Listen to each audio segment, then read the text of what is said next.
Hi. I'm having a lot of technical difficulties today, so I meant to start a little bit earlier for a couple of reasons, but oops, I did not start on time.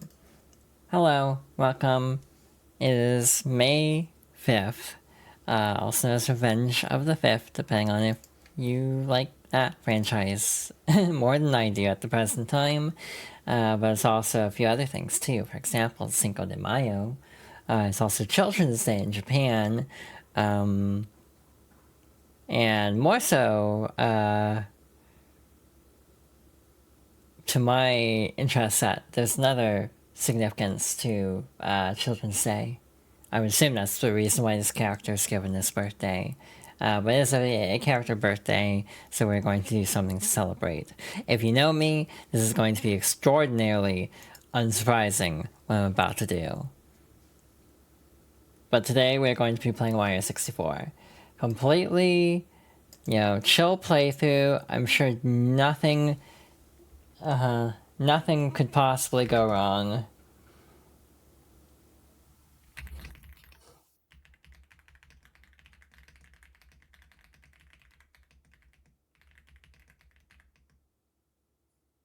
I am responding to something right now real quick.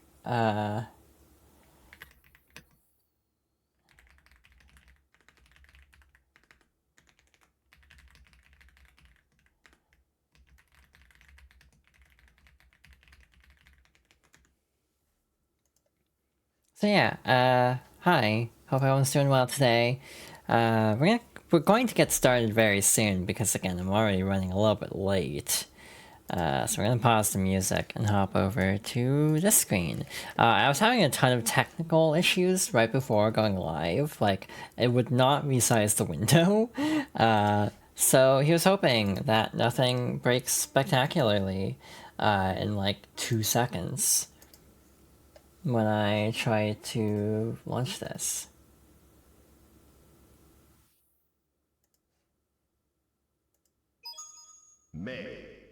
Again, completely unsurprising if you know me, but we are going to be playing Mario 64 today, which might be a little bit of a surprise. But of course, it's me.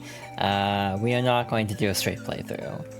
We're going to instead be trying Totsugeki 64, which is a Mario 64 mod that incorporates May from Guilty Gear as a playable character. Again, probably very unsurprising, to be honest.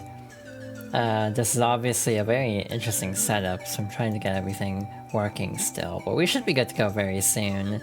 I hope nothing breaks perfectly, but also please let me know about like audio settings and stuff like that, because I can't really see everything with the way I have things currently oriented, if that makes sense. Actually, I should just move this window over here, so I can actually multitask a little bit more easily. So I'm gonna move this up here, so we should be good to go. I also decided to switch back to automatic ad rolls just because if it's gonna force pre-roll ads anyway, I might as well. This is all tangled up because I'm very good at planning things in advance. But yeah, we're gonna get started real soon. Gonna make sure calibration of the VTuber is in a decent-ish spot. And then we will get started. So this skips the opening cutscene, and we're immediately thrown into the action. So, again, Totsugeki 64 is pretty straightforward. It's just May from Strive. She has all of Mario's normal moves, no anchors involved. But if you press L, which was often unused in a lot of N64 games, you do a charge move. I was trying to think of the exact number classification of it, which I'm blanking on what a number pad looks like. I'm gonna be honest. I have no clue what direction that would be. Because it's like, based on a number pad, I guess it would probably be like... Wow, why am I completely blanking on this? Either way, it's a charge input is what I'm trying to say. So you hold back and then press you hold back and then press forward, and like I think it's a lot of different buttons work with that. There's also like a dash upwards, but obviously May does not have that in this case. I don't know why I instinctively just went red coins. Maybe because it's a good showcase, but also this is a terrible idea for a few reasons. So yeah, kind of last minute, and by that I mean I was playing this for like a week and a half, but again, a lot of things started breaking last minute, so a little bit of scuff to start off here. Yeah, I hope everyone's doing well today. This will be a pretty chill stream, hopefully. I am not planning to get all 120 stars. By the way, I'm also debuting a 4x3 layout. This is the first time I've used this particular layout, so it's very much built around the same template as the previous layout, so I'm very happy with how it turned out. A couple of downsides, obviously, is for the sake of space. I don't have like the links on the screen, so I'll have to do a better job of remembering to plug all the links later on. Hi GB, hope you're doing well. Yeah, just getting started. Again, normally I don't go for red coins, but this is a very good showcase of me. Being able to just dolphin dive past a bunch of stuff and skip a lot of, like, challenges. I don't know if the chat display was working, actually. Or maybe I just looked away at the wrong time, but either way, it's like... things might be breaking still, so apologies for that if this is not the most like professional stream today, if it's a little glitchy. It's working? Okay, thank you. So yeah, we will probably go for... I'm gonna try 70, however, this is a one-off, essentially. If we get to the point where we're at like 3 hours and we are not done, I'm probably going to elect to just BLJ, because that still works. The main concern is that MIPS clip actually works differently, and I've never done it before with May. Basically, for some reason, you can't use the same method as with Mario. You have to basically position MIPS in such a way that if you jump, MIPS' hitbox will push yours into a wall, so it is a little bit different. It's really weird. So we will hopefully not need to get through with that method, but either way, it is a case of like, trying to figure out the best route for things on the fly, because Mario 64, as much as I have played this game a lot, I don't really know it very well. And even then, I think I grew up with the DS version more so than the N64. Like, I have played the N64 version more now, but 64 DS is the version I have nostalgia for. Again, I would almost consider it Fox Girl's favorites, but I also don't want to put myself through Mario 64 DS at the moment. Especially promising a 150-star playthrough, I would not want to do that. Especially because we also have like a lot of Mario in Fox Girl's favorites, so I realized that this would be a little bit of a compromise, I suppose, of like, oh, we are actually playing Mario 64 on stream, but obviously it is not actual Mario 64 in some ways. So again, kind of a compromise in essence. And again, it is the canonical birthday, sort of May from Guilty Gear, so I figured this would be a good day to do this.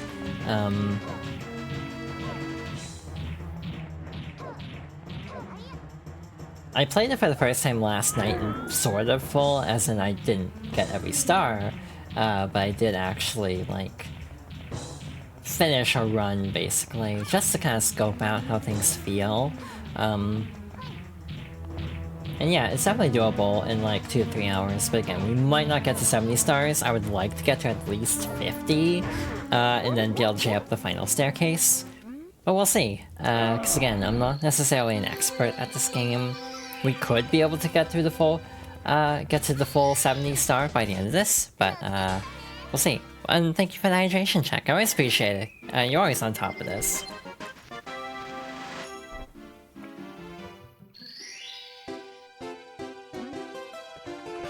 Fun thing, when I was testing last night, I completely forgot Dire Docs existed.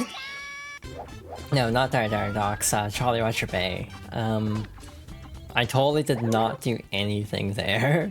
I was holding right to instinctively start running as soon as possible, but I forgot that, yeah, no, that just causes it to not start, so... Oops. So hey, we get to style on Koopa the Quick now, because we can just Dolphin Dash past a lot of Bob on Battlefield. There are conditions that can cause Koopa the Quick to be like, wow, you're cheating, and not give you the star, which doesn't kill you in this game. In later games, like, losing a race will kill you because it's actually not possible to get a backup star. Again, it's one of the weird things of Mario 64 of, like, this game having more freedom in a lot of ways than the later Mario games. In terms of, like, letting you do stuff out of order, basically. It's really weird to me how they kind of went backwards progressively.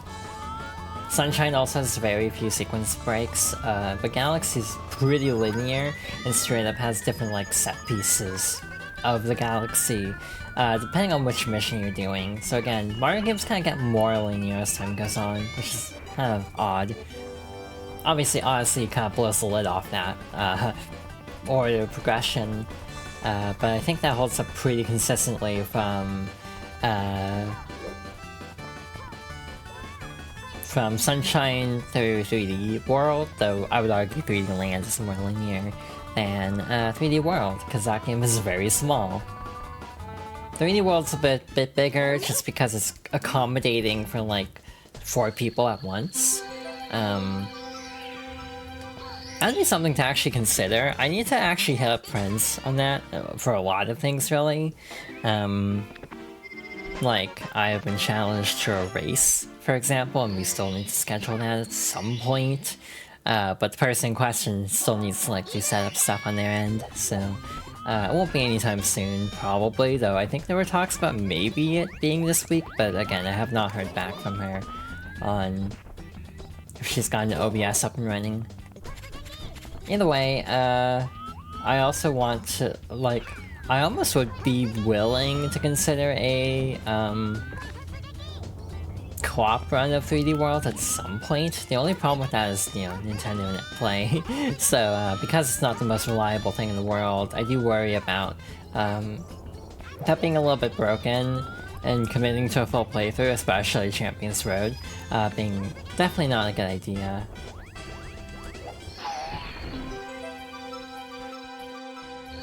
Yeah, I need to actually figure out more things to collab with people on, because I do want to collab more. It is just a case of trying to figure out the right games and the right people. I need to still test like audio stuff, because I've never actually done that before. So it's like, I really should attempt to do like a stream with friends, just to make sure things are working properly. This is not the best example, just because, you know, for Fugi, for example, there won't be much room for other people for 4x3 games on the display, unfortunately. So yeah, I do have that set up though it's disabled at the moment, because, again, I basically never actually have done anything with friends on my stream, except for one round of Fortnite. Which was kind of just like a one-off kind of thing. At some point I would love to do that again, because I like Fortnite quite a bit. It's kind of my comfort game. It has been throughout most of the lockdown / post-lockdown pandemic era. Which again, might be kind of weird to have Fortnite as a comfort game now that I say this out loud, but it is true.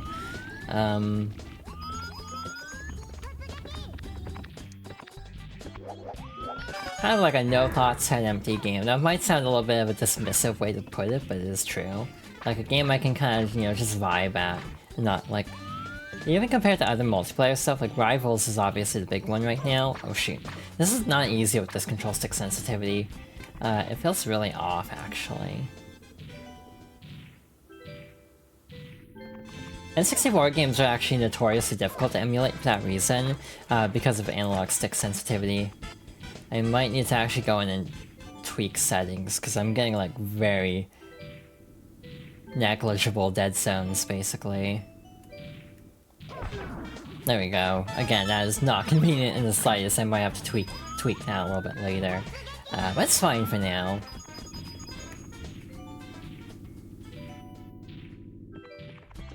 Yeah, I can barely walk at all. Like, I almost immediately go into a run.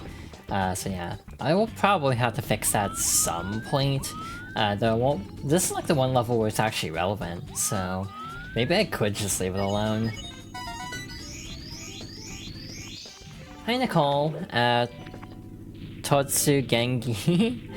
That took me a moment to actually read, but I hope you're doing well.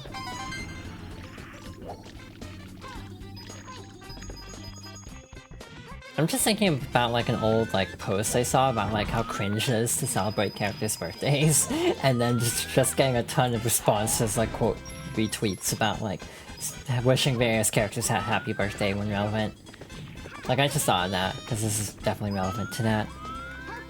I don't even play Mei is the funny part. I've never been good at Mei, just because I'm bad at charge inputs. Like, really bad at charge inputs. I can never land them consistently. To the point that I just kind of don't bother with charge characters. Like, you know, Chun-Li is the other big example of, like, just noping out whenever there's a charge character. Like, that'd obviously be one of the biggest benefits of, like, a level-less controller, is not having to worry about charge inputs as much. Oh, by the way, EVO Japan is this weekend, so that'll be exciting. Happy birthday, Paolo Animal Crossing. Oh wow, I am blanking on who Paolo is, actually. Frankly though, when there's like 500 villagers, I guess it's not surprising I don't remember all of them, you know, immediately. It's kind of wild to think about how many villagers there are sometimes. Like, dang. Animal Crossing is a big-ass series sometimes. Pink elephant with huge eyebrows. Yeah, that does not ring a bell, actually. I don't know what I'm doing with my voice. I say this constantly, but it's like... I'm kind of in a mellow mood today, to be fair. So it's like, I feel like I'm not like... Like, my voice is a little bit lower naturally, but I'm also still trying to think about resonance and be cognizant of resonance. So yeah, it's an interesting combination, for sure. Wow, did we get exactly enough? Dang. I actually noticed all the coins over there, it's fine. Yeah, no, the dead zones feel really off with how I have it set currently. So again, might have to tweak that in a little bit, but we'll see. I completely broke the camera, okay.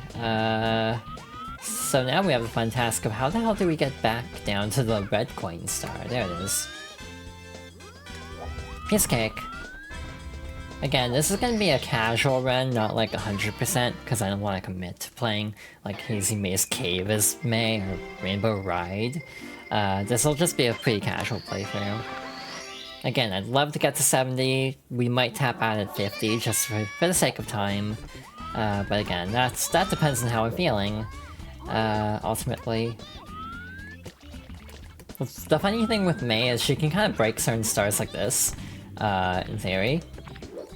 Hazy Maze Cave.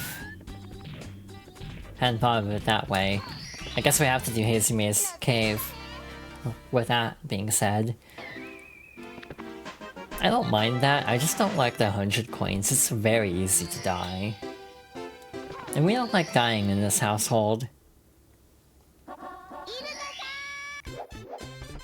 We still haven't fought Bwomp, actually. We should go do that. Probably. I'm also gonna do some really dumb tricks in a little bit. For example, trying to get the Owl Star without getting an owl. Which actually shouldn't be that bad with Mei. Mario obviously is a little bit more of an ordeal to get up there without the owl, but shit, that didn't work, did it? I don't know why that didn't register. Okay. Yeah, if you're ground pounding, you basically have like iframes, so you can kind of just clip through the body like this and finish the fight no problem. I'm not a speedrunner, I don't know where the star spawns, but yeah, you can actually grab the star immediately as the cutscene ends if you know what you're doing. I just don't happen to know what I'm doing with that.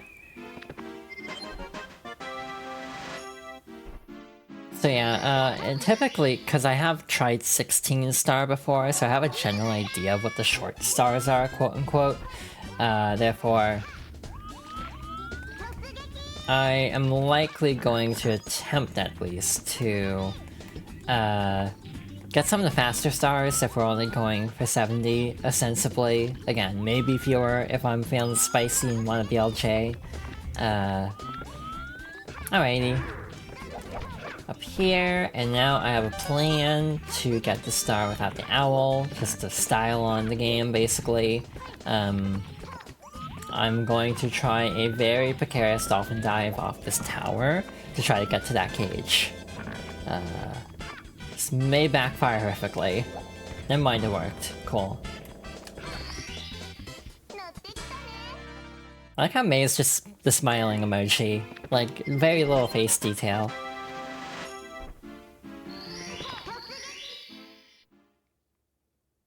I wish there were more mods like this. Also, I kind of wish stuff like this was compatible with, the co-op mod, because there's a co-op mod available, and there are custom characters for it. High praise, yeah, this was the easiest prediction in the world, probably. Listen, I could have mixed it up, but it is May's birthday, so... This is a joke that actually goes back even before my current streaming career. I'd had I'm actually trying to think, is it even set for analog, or is it 8-way? Either way, even like a gen ago I wanted to play Totsugeki 64 on May the 5th, but I never got around to it, so it's like a several-year joke at this point. For me, personally. No one else will know that, because no one else seems to ever recognize who I was a gen ago. Even people who I feel like should have known, I've point blank asked and they're like, yeah, no, I don't know who that is. Which is very odd, actually, in some ways. It's a relief in some ways, and kinda... yeah, mixed feeling in others. It's kinda complicated. I hope you're all doing well today. Almost done with Lump's Fortress, in which we'll move on to another area. Again, I'll probably go the... Actually, no, I can't even say that much. I don't want to do... ice level. Cool Mountain, I don't really want to do. To be honest, I don't like Cool Mountain, if I'm being totally honest. I was struggling hardcore last night in testing. I could not do the penguin race for some reason. I was just botching it over and over again. One thing I hate about Mario 64 is the cannons. You have to aim slightly higher than you think you should have to actually land. It's really weird. So yeah, we'll get some in Cool Mountain. I'm not committing to getting everything in Cool Mountain for my sanity. But yeah, Womp's Fortress is pretty easy to, like, clear out, no prob. It's just the other levels that are, like, a lot more of an ordeal. Trying to do the math on it, there are 15 worlds, each have, like, 7 stars, I think. Is that right? 7? Hi AC, welcome on in. Thank you for the head pats. Ah, okay. I think I already botched this, but we'll see.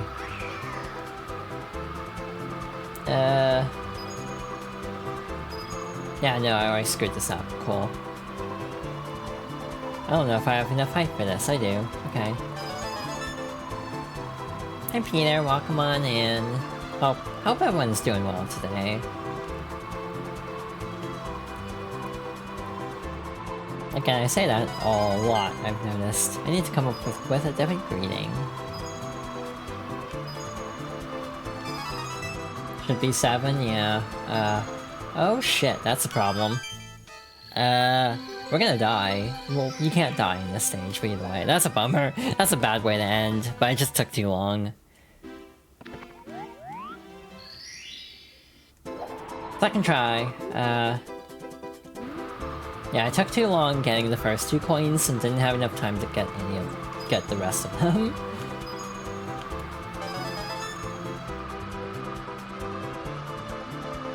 Alrighty,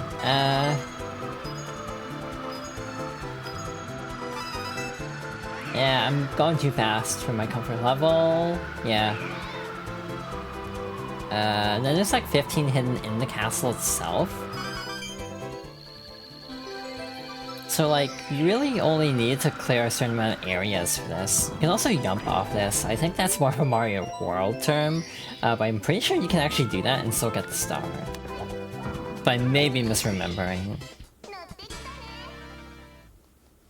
Alright, so far so good. We're actually 13 stars in half an hour. It's a pretty good run, but things will start to bog down eventually. The Swamp Fortress. I guess we'll go back to Bob Battlefield for a moment.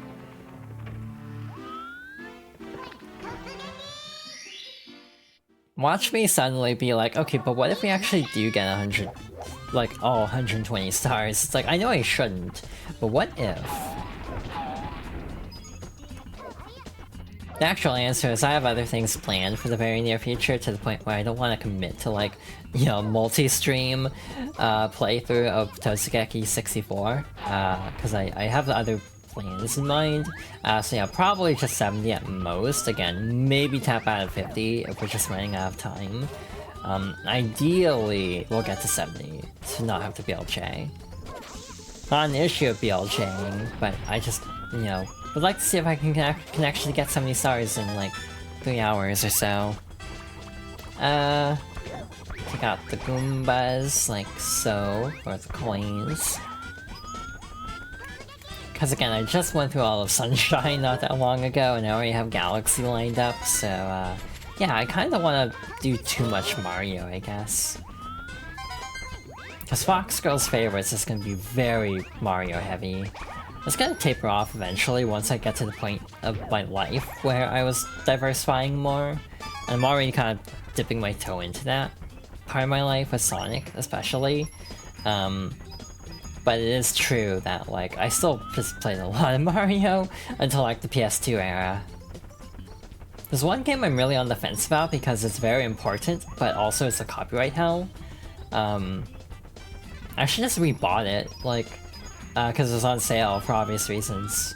But it's a game that's like, I don't know if I want to stream this game. But I just bought it because it was like $3 and I wanted to lock it in just in case it's not going to go back down for another year until next May, which, again, if you know what game this is, it would make sense.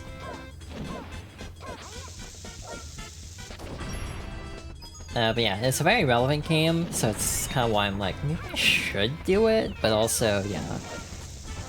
It's a bit complicated. But again, the other big concern I have is just the amount of RPGs I have. I'm kind of thinking about adding another, too. It's like, I could add another Final Fantasy in, and it would totally count. I can add 2 more Final Fantasies in, and it would count. I just feel like sticking with 10 and 9 is safer, just because those are the ones that have more of an imprint on me, personally. Even though, again, by all accounts, like, 13 and 6 are also very influential to me. Like, I don't know if I would be a Final Fantasy fan if, like, I didn't kind of stumble into playing 13 the way I did. I just don't know if I want to commit to playing 13, because that game is, like, a slog for the first, like, 10 to 15 hours. The other problem is, it's a skill issue on my part, fully. Like, not even saying that as a joke, but, like, actually. There's a bit of a skill issue I have with Mario, with Final Fantasy 13, I mean, where I just kind of didn't use the paradigm system at all. So part of the reason I feel like that game was boring to me is just I didn't engage with the systems enough. That doesn't mean the systems are good and without fault, but I definitely feel like I made it worse for myself by not engaging as much as I could have, if that makes sense. It's kind of the Xenoblade 1 problem, actually, where Xenoblade 1 is a big example of a game where I did not engage with system mechanics and did not have a good time because of it. With Definitive Edition, I had a much better time with it, just because I actually tried to use the mechanics a lot more. I still think it's my least favorite Xenoblade of the trilogy. I don't know if I would say it's better or worse than X without having played Definitive again. I like Lightning, but also, you know my type. so this should not be shocking at all. So, like, Lightning's problem is... I'm gonna be real, a lot of the criticisms about Lightning feel a little iffy to me, just because... To be honest, she is criticized for being too tropey in terms of, like, brooding. And it's kind of, like, frustrating to me because, like, Cloud and Squall can be brooding and it's fine. But then as soon as, like, a woman is brooding, there's suddenly a problem with that, so... I know that there's fundamental character flaws with Lightning inherently, it's not just that, but I think to some level it does bother me how much there is a bit of like a hypocrisy with the complaints about Lightning versus like Cloud and Squall not getting as many complaints, but again, that is not to excuse the fundamental issues with these games. Yeah, people complain about with Cloud, though that's a slightly different case because of Advent Children. Because when you get to Advent Children onwards, you also have a Flanderization issue. So, like, Cloud is heavily Flanderized as, like, more brooding than he actually is in Final Fantasy VII.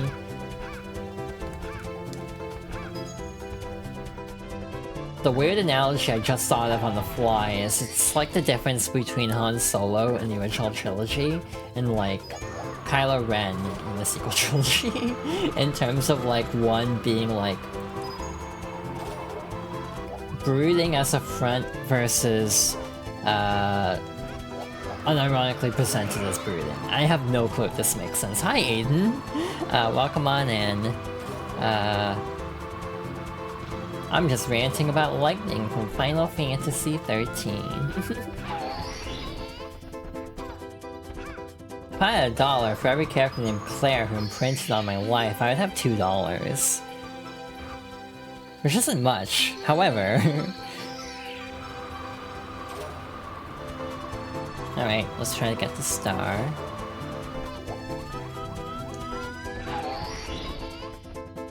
Now, with Lightning, there's also the dynamic of, do I think Lightning is a good character, or do I think Lightning is hot?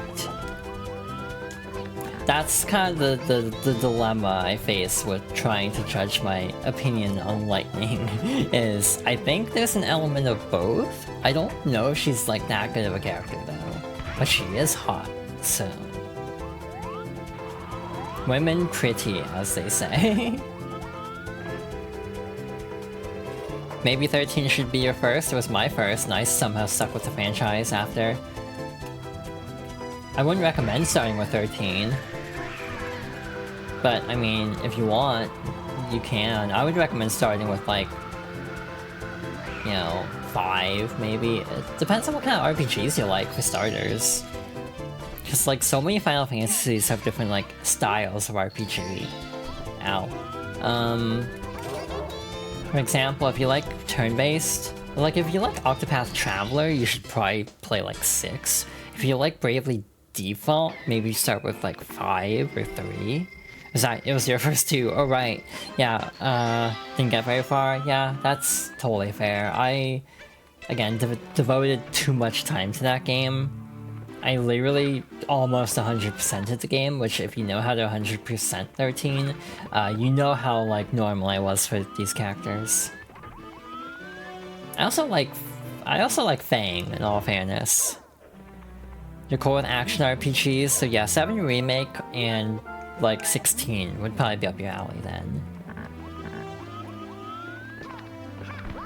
I have fundamental issues with 16 as someone who hasn't played it, just from everything I've heard about the social commentary of 16, feeling very like Bioshock Infinite-y of like, oh, here's our social commentary that we kind of back off from awkwardly partway through the experience. Oops. So yeah, I have choice words about Bioshock Infinite, and it's not even for the commonly cited issues. Noctis didn't sell you on 15. See, my issue with 15 is the character I like from Final Fantasy 15 is Stella. If you're asking yourself who's Stella, yeah, she doesn't exist. Stella was the original female protagonist, well, sort of protagonist, love interest of Versus 13 that was scrapped in favor of Luna Freya. Nothing against Luna Freya inherently, I just feel like Stella was more interesting from everything we know about her. This is a miracle game in my opinion. It's like not even, I think, from everything I've heard about it, a particularly good Final Fantasy game. But with the development hell of Final Fantasy 15 and Versus 13 for like 10 years, literally, it is a miracle game to the point where it's like, oh well, it's not good by any means, but I mean that's too harsh. It's like an 80 out of 100 average. People have warmed up to the game, but it's still, like what I'm trying to say is, it's a game that simultaneously definitely has missed opportunities by being kind of unfinished, but it's also a miracle that it's not even worse, is kind of what I'm trying to say. Like, a lot of games are kind of like that for me, where it's like, you know, this game is not all it should have been. It should have been even worse. Yoshi P has never done that before. Yeah, I've heard bad things about Stormblood, which happens to be where I left off in my paid file. Which, by the way, with this paid file, I basically played Heaven's Word over the period of like 2 years. I do not remember the story of that game at all. If I were to play it now, it'd be like a blind playthrough, because I do not remember anything that happened in that story. So yeah. At some point, I've been talking to a lot of friends about this. I want to make a free trial account. I tried already, but I set it for the wrong console. So I ended up not being able to change it back, so I had to like delete it and have to start over. Hey, guess who doesn't remember the order of the chests here?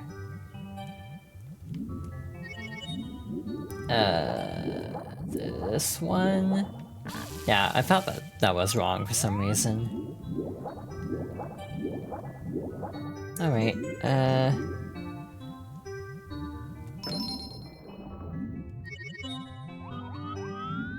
yeah, it's always Stormblood. Well, I mean 1.0, if we want to be really picky, I guess. 1.0 is obviously at the bottom. But other than that, I always hear Stormblood and Dawntrail as the ones that are kind of like, eh. Which actually makes me sad, because I want to like Dawntrail for a couple of reasons. Like, I mean, you got the female Ronso, that's cool, or whatever they call them in 14. I mean, there's one voiced by a trans woman, so that's cool, and frankly, she got a lot of hate for that, which still makes me mad. There's Final Fantasy IX crossover stuff, which is really cool. So yeah, it's like, I feel like I should like Dawntrail, but everything I've heard about it is like, off. Post 16, it feels like it doesn't know what it wants to do. Yeah, it feels a little bit aimless. To me, it's kind of like,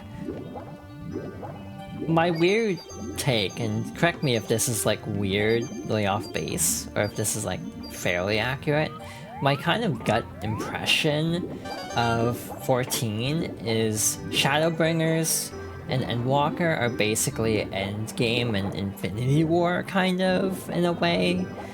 In terms of like the setup and scope of everything. And so Dawntrail is kind of like everything post-Endgame, where it's just trying to kind of feel out, like, where do they even go next? And also being kind of, like, almost a Xenoblade 2 problem of being too split, because it's like, oh, half of us are doing 16 expansions, but like, or 14 expansions, but a lot of them are still like, trying to work on 16, because it's CB Creative Business Unit 3, I think, is the one that does, 14 and also 16, so yeah, I think it is a case of like, they just split resources too much. So yeah, it is a shame though, because again, there's a lot of reasons why Dawntrail gets a lot of flack, and a lot of it isn't even unjustified, it's just, a lot of it isn't justified, and that tends to be the loudest voices in the room, unfortunately. So it makes me it's one of those that kind of like, I have a soft spot for it in a way from what I've heard about it, just because some of the reactions were unfair, but not all of them. You should go eat and do chores. Take care, Freeze. Hope you have a good rest of your day. Alright, 63 coins. Again, I wasn't really intending to commit this much, but we're here, so...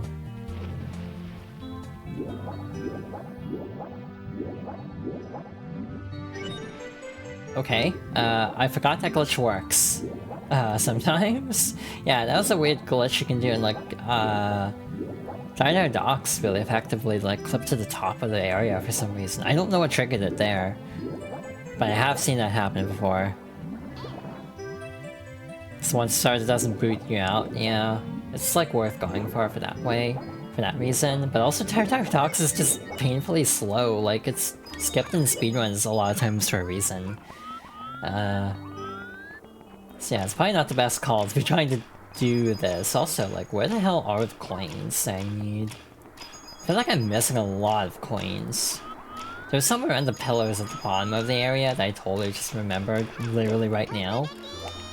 So, we can go for those in a bit. Okay. Just kind of testing stuff out here. You can cancel mid-dive, which is nice. I'm also missing a lot. Oh, hey, we don't even need the cannon for this one, we can just do this. That's cool.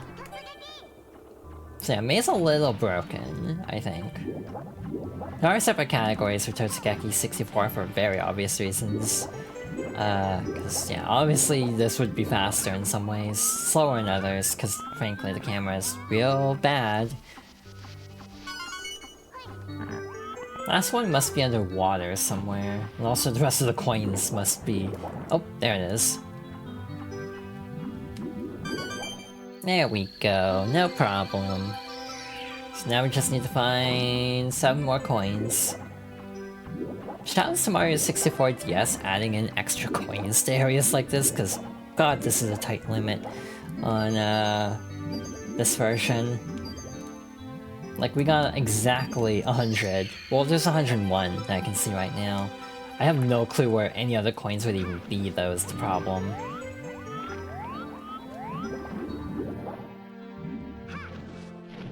This is a weird hitbox on this right now. Yeah, I like Final Fantasy 13 well enough. It's not, like, my favorite, because again, like I've said, my number is pretty basic, I'm not gonna lie. Like, this order's pretty, like, unadventurous, I would almost be willing to say. My favorite Final Fantasies in general are 9, 10, 6, and then after that it gets a little bit blurry, I guess. Wow, this is a camera. Okay. It's also not even just like Mario 64 camera, it's also this mod kind of messes up the camera for some reason. Like, I don't know what happened to the camera specifically for Totsugeki 64, but it's even worse actually. I think they tried to pull out a bit more to make the dolphin dives a little bit easier, but it actually just breaks other parts of the camera.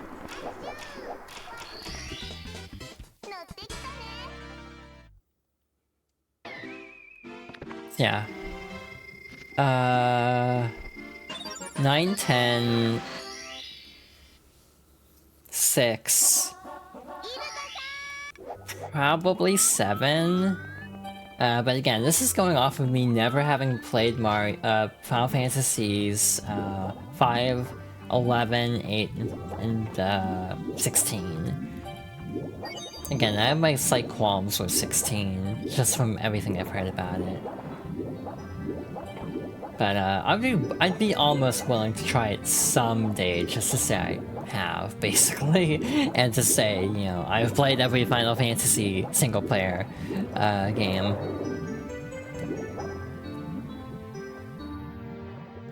I swear the eel's really hard to bait out of its hole.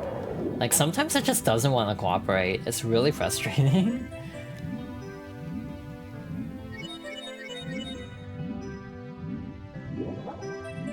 See, that wasn't enough. So, I don't know exactly how to even get it to come out. Oh, there. Nope. This is just him peeking. There he goes. Ouch. That's a problem. Yeah,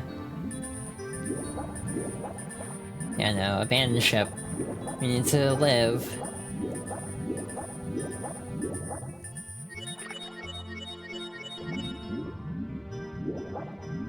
I guess I should also talk about, like, Claire Obscure, because that's, like, the hot game at the moment. Claire, second mention. Again, it is a weird feeling of, like, why does this name keep popping up all of a sudden? But, anyway. That's a weird game for me, because I'm, like, I'm really interested in Claire Obscure Expedition 33, but I had this weird realization. Basically, my thoughts on Claire Obscure going into it is, like, this game looks really good. Like, I think I'll really enjoy this game. This was, like, last Xbox E3, basically, and I just shoved it out of my mind. Because that's what I do with games. I just kind of pocket it away in my mind, and I'm like, okay, cool. I'll be excited about this game when it actually has any shred of information beyond this trailer. But it kind of snuck up on me, as good as it is, basically. Like, I thought it was going to be really good. I didn't think it was going to be best game of the year, essentially. So, I'm interested. But I also feel like the discourse around the game has been so loud that I'm not as excited. And I know I talked about this before. I don't know if it was, like, on stream or, like, in a friend call or what, but I know I've talked about this before. But, like, the Claire Obscure discourse at the moment is giving me Bug Fables energy.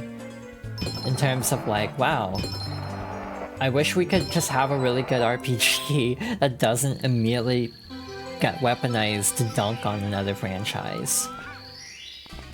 So, like, that's kind of my Claire Obscure take, and I had this weird realization that with some games, I try to get in before this kind of thing happens, because if it happens and then I haven't played it yet, it kind of dissuades me from actually playing it, unfortunately.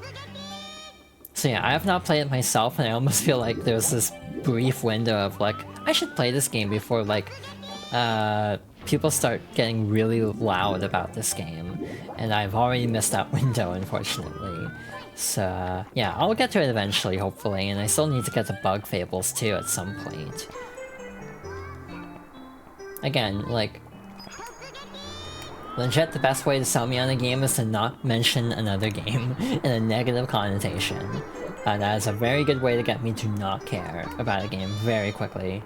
If you're just like, this game is great and, like, totally way better than this other game that's totally trash. It's like, again, even as someone with, like, misgivings on Final Fantasy XVI's story themes, from everything I've heard, again, anecdotally, because I've not played it myself, I still kind of have this almost sympathy for the game just because of how loud people are being, and just been dunking on FF16 for, like, a year or two by now. It's been a bit. So yeah, it's almost like, you know,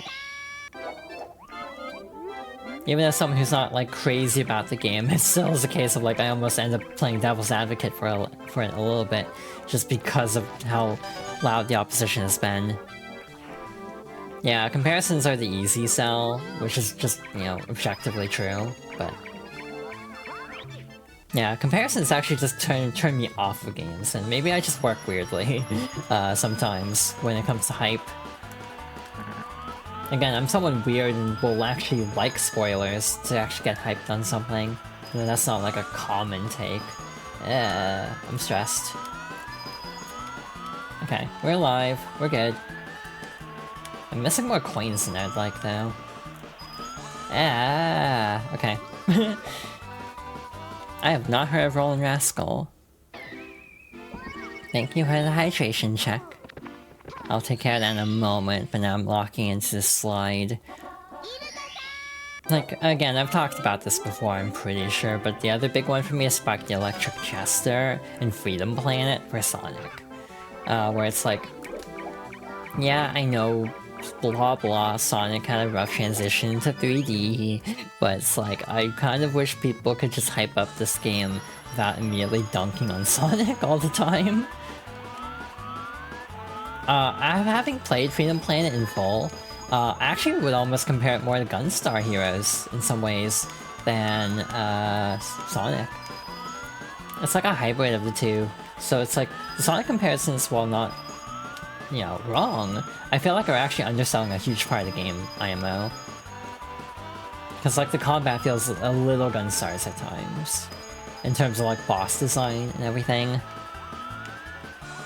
Yeah, in the case of Freedom Planet, also like Sonic, you know, ROM hackers ended up working on that, I'm pretty sure. Yo, vouch for Freedom Planet 2 because it's very gay? Okay, I'm sold.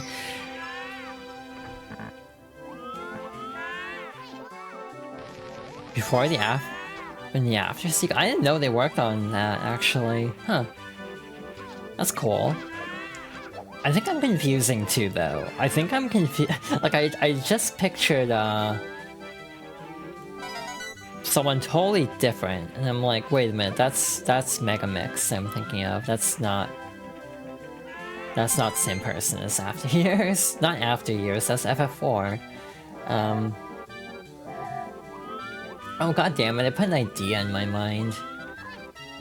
Why do I keep doing this to myself? I thought of another RPG I could include in Fox Girl's favorites, which is the 3D version / the DS version of Final Fantasy IV. That would actually apply, and I would definitely hate my life if I tried to do that.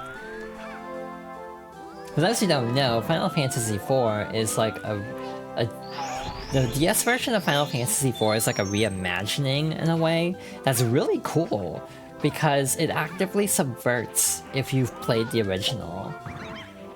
Basically, it changes certain boss weaknesses to actively like punish you if you try to exploit a weakness from the original, for example. So it's really cool in some ways, but that's also really obnoxious because in general the difficulty is just turned up to 11 in a way that in my opinion is too much. Yeah, I feel like selling on like, oh, you'd connect with this character is a really good way to get me involved. That's often how I connect with works. Like, I will eternally talk about Xenoblade 2 as like a game with fundamental issues. Specifically, you know, gameplay, conveyance, and stuff like, you know, the gacha system I'm not a huge fan of, and so on and so forth. But the characters and world of Xenoblade 2 are so compelling to me that I don't care. Like, I know there are issues with this game, but I connect with the characters on such a deep emotional level that I will always like Xenoblade 2. But for me, it's not even story sometimes. Like, a story in a game can be kind of bad, actually. But if the characters are really good, I will still enjoy it a lot. A really good example, and again, I've gone on the soapbox so many times already, but the biggest example that comes to mind is Xenoblade 1 and 2 specifically, because I think Xenoblade 1 has like the best story of the trilogy, and actually all 4 games counting X as well, because X's story is, again, very side-loaded onto its, you know, character quests, basically. I'm actually having to focus a little bit, but I will always like Xenoblade 2 more because I actually like its characters more than 1's. I think 1's characters are actually kind of tropey and bland, and 2's aren't like tropey, but actually subvert tropes more. Which is ironic, because people always complain about 2 being more anime, but I legitimately think 2 does a better job of actually subverting tropes.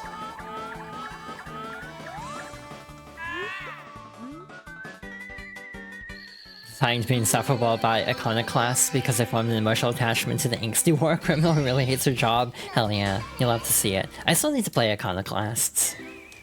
That's one of those games where it's like, someday I will get around to that.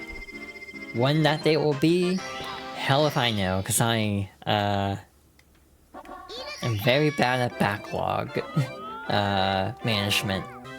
Me playing a ninth playthrough of Resident Evil 2 instead of like tackling my backlog. Which probably raises the question, why have you done 9 playthroughs of Resident Evil 2? And the answer is because I've lost control of my life.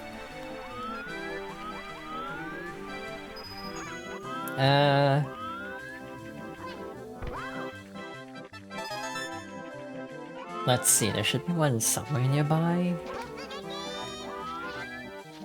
There are so many games I need to get around to. Owlboy is a big one in terms of indies. It's like, how have I not played Owlboy? I've had this copy for like 8 years now, and never actually played it in full. Yeah, that's the other problem, live service games. Okay. Misinput. Live service games are such time sink. There's an event in Marvel Rivals right now that's like 20 days when it started. And like, the quests don't unlock until the next day, so I've just been kind of binging the game, getting as many of the quests done as possible in like one day, which means I go to bed at like 4 AM, which, to be fair, isn't that late for me, if we're being blunt. But it is a case of like, it is a time sink game, and it is kind of annoying because of that. Like, it's kind of driving me up the wall a little bit, just because I want to play other games, and I'm kind of not, because I'm devoting so much time to Marvel Rivals. Like, I'm trying really hard to swear off gacha games at the moment. Also, ads are about to start, because again, I decided to swap back to automatic, just because it's gonna do pre-rolls anyway, so I might as well. Ow. So we're gonna pause here, and then I'm gonna hydrate for starters, and then also take a stretch break. Hi, we should be back now, so we're going to immediately hop back into it, because again, I got a little bit of a later start than I'd hoped to have gotten. So yeah, we're gonna hop back to it, finish up the stage, hopefully without too much trouble, and then see where else we get tonight.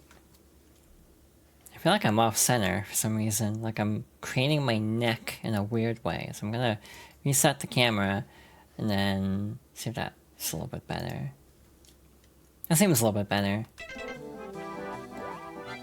Okay, what is the best option for getting the coin up here? Not that! Oh my god! Okay, we're alive. We're fine. I had a thought while I had stepped away.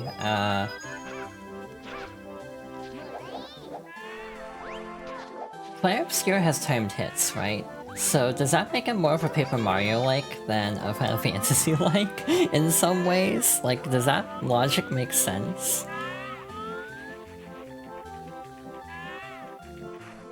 I do like timed hits in RPGs. I have heard some complaints about Clay Obscure almost requiring it too much though, to the point of like, still feels a little bit off.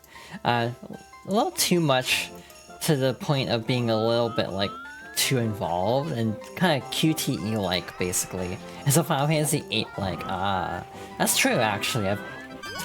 That shows I've never played 8, I guess. Someday. Again, I don't know if I'd want to commit to that for like a game clearing stream. I don't know how long it would be on stream, but someday I would love to play Final Fantasy VIII. And again, 5 is on the list of like possibilities for the sake of like game clearing, because that's a shorter game comparably. So that'd be a little bit more approachable. 2 more here. We never actually got everything in Charlie Roger Bay, unfortunately. Again, I wasn't really intending to just, you know, systematically clear out every area. It's just kind of working out that way.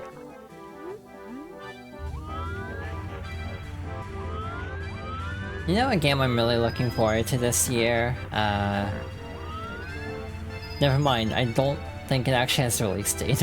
I was gonna say Mina the Hollower, but again, I'm pretty sure that's still TBA, unfortunately.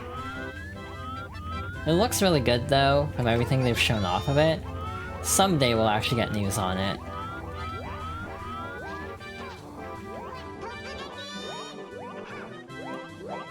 Shit, that's bad.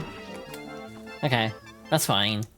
For some reason, this star is always giving me trouble. This is probably one of my least favorites of the early set. Waiting for Sushi Ben to get a release date. I actually have never heard of that. I'm intrigued, though. This is the fun part of talking about games, like... because everyone's looking forward to something different, basically, and it's a good way to discover new games just by hearing other people talk about the games they're excited for. You know, Me the Hollow is by Yacht Club, so it doesn't exactly need a ton of press, in all fairness, but... shoot. There we go. Like, Rift of the Necrodancer is one I really want to play. There's another indie that I was, like, really excited for. Lorelei and the Laser Eyes by Simogo, the Sayonara Wild Hearts developer. They also did a horror game called Year Walk, which is apparently very scary. Ahoy, Maymod, I see, yeah, unpredictable. I was talking to friends about this last night. Like, I was talking to Freeze about this last night, and he was like, yeah, I think I know which one it's gonna be. It's like, yeah, I'm very predictable as it turns out. Hey, it makes it a lot easier to play this godforsaken game sometimes. As someone who actually does like Mario 64, but admits it has aged interestingly. Again, being able to just cheese levels like this is kind of satisfying. But when are we getting the Bridget mod? Like, what if that ever happens? I mean, I don't know what they do to spice up her moveset, though. Yeah, we actually cleared out the entire first floor. Visual novel with Mega Man Legends style 3D graphics about running a sushi restaurant. Also, it has women in it. Ah, I see.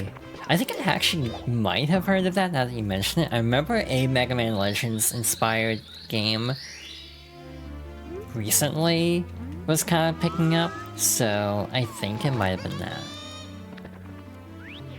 God, what was that rhythm game that people were really popping off for? There's some rhythm game that like everyone was like raving about because it got a demo recently, and like, what was it called? I'm sure someone's gonna know it, but it's like, it's driving me nuts whenever I can't remember the name of a game. Like, this happens a lot where I'm like, what the hell was that game called? I can picture it. It's very pink aesthetic, but I don't know if that narrows it down at all.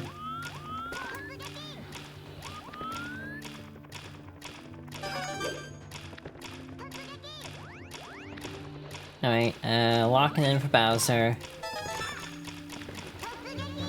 Okay, we're good. That's the hard part, in my opinion. Weirdly enough, at the very beginning. Yeah, indie games are going strong, to the point where I actually am having trouble with indie games lately, because I can't keep up with them anymore. It's like, I want to play all these indie games, I just don't have time or money. It's like there are too many of them. I actually kind of wonder if that's hurting indies too, like there's too much competition now. Shoot, okay, we're alive.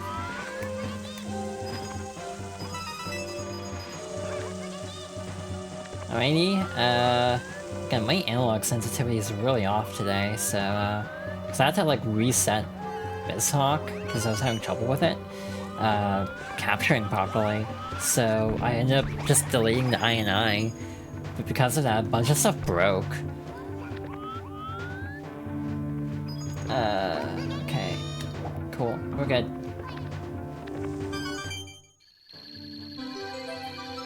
Alrighty. Mild stress, but we're fine. Cool.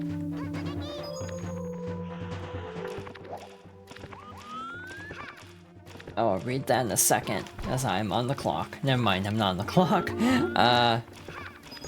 The Great Wario Land craze, yeah, I was never into Wario Land 4 that much, so I never played Anton Blast, and I never played Pizza Tower, though I will have other, like, qualms with Pizza Tower, unfortunately, like the jump scare thing is, like, kind of weird to me. I don't know, maybe that's a petty thing to kind of turn me off of a game, but, like, the stuff I've heard about that game relying on jump scares makes me, like, less interested in it, unfortunately. I just like the art style of Anton Blast and Pizza Tower. It's like, you know, very much not up my alley. Like, it's a bit manic for my liking. Compared to like actual Wario, I'd say. It's just the one level, but and also the title screen if you wait too long on it. I say this, but I also like Undertale, but its jump scares are relegated to the No Mercy route anyway, so it's not stuff I've ever really been startled by. We already have enough to go straight to the next Bowser, actually. Like, we can just totally skip the basement if we want.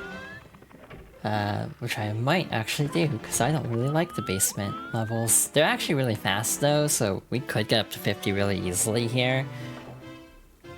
Big Boo's Haunt is kind of slow.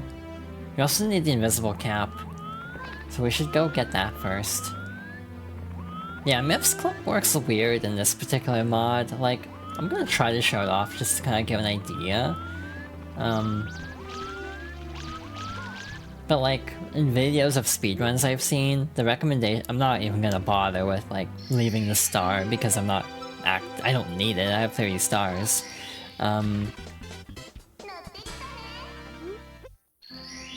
Basically, what we want to do is take Mips all the way over here, as per tradition. You can actually just pop Mips through the door entirely with the right angle. Easier said than done sometimes. Actually, I don't know how this works, but like basically with the other door in particular, you have to like wedge yourself between Mips and the door to clip through. So yeah, it does actually work differently. I don't know how to do that method, so we're not gonna bother, unfortunately. But again, we don't need to, we have 30 stars as is. So yeah, from here on out, I'm not gonna worry as much on completion, I don't think. I just wanted to get the easy stars out of the way early, so I have an easier time getting to the number I want. Ah, okay. Without, like, needing to do the harder stars. We can even loop back around to Jolly Roger once we get the metal cap, if we actually get the metal cap. Alrighty, that one's very easy. Again, I'm almost doing a 16-star route in some ways, of just kind of going for the easy ones early. Ouch. Oh yeah, 100 coins not exactly doable. Ouch. Well, that's awkward. Like Animal Well, again, I'll never forget like Animal Well, Lorelei and the Laser Eyes, and Little Kitty Big City all releasing the same day, or like same week, and it's like, I don't have time for all these, and they all looked interesting. I actually finally played Little Kitty Big City because it was on Game Pass. I didn't vibe with it as much as I was hoping I would, which was a bummer. It's like fine, but it almost felt like it was trying to— it didn't quite scratch the itch of something like Untitled Goose Game, I think. But it felt like I was kind of going for that energy, but didn't quite achieve it for me. Like, I can't even quite word what the difference is, but it didn't land quite as well as I had hoped. Which is a bummer, but it happens. The other issue I have with, like, all these games coming out is just— they don't really get buzz very much. Sage. Oh right, Sage is in like 2 months. Oh no, it's almost June. Hey, so fun story. I had Pride Month plans for stream. Problem is, one of the games is a game that people had that had a ton of controversy, so I ended up deleting it. So I need to come up with a different Pride Month plan.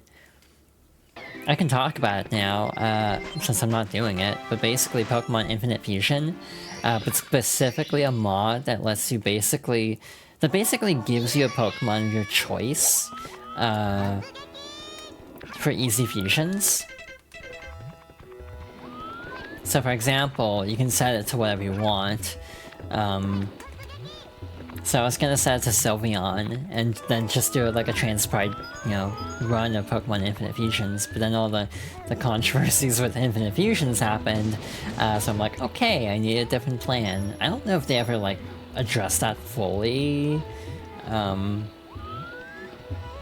because there were issues with, like, not letting people, like, rescind having their sprites in the game, which is, like, a big red flag, to be honest. Well, Miss Magia's run, but then the everything happened, yeah. Yeah, I was playing a trans run, essentially. Oh well.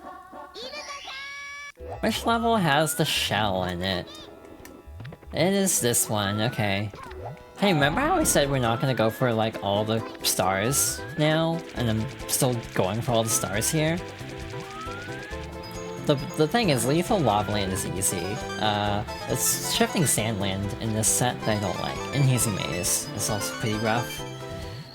Beyond those two, like, Lethal Lava Land is pretty easy to clear out, no prob. So hey, if we're gonna have an easy time, might as well capitalize on it.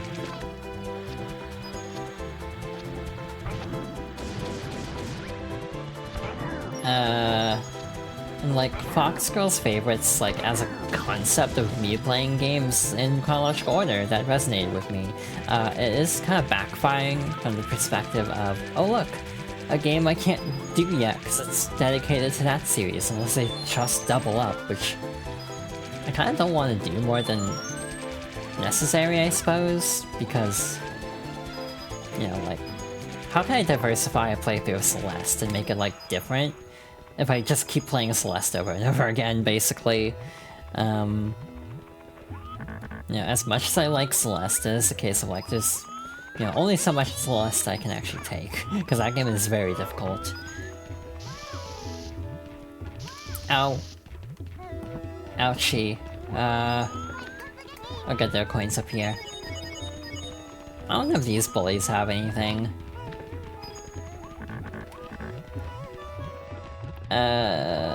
Just dodging everything.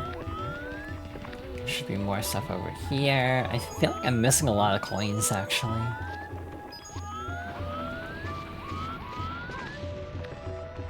I know the big hot thing is Pokemon too many types, I'm pretty sure. I don't know if that's... or Mariamon, those are the two big ones at the moment. But I'm not really, like, super jazzed about either. Before I climbed the mountain twice, you've had your fill. Guess he's been Chapter 9 3 times, because I make choices. No, 4 times, I think.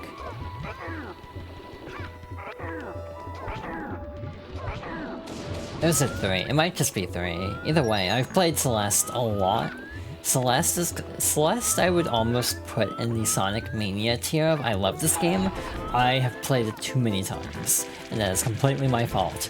And yet it is still a case of burnout. That was really stupid. Why did I do that? I was trying to get the 100 coins.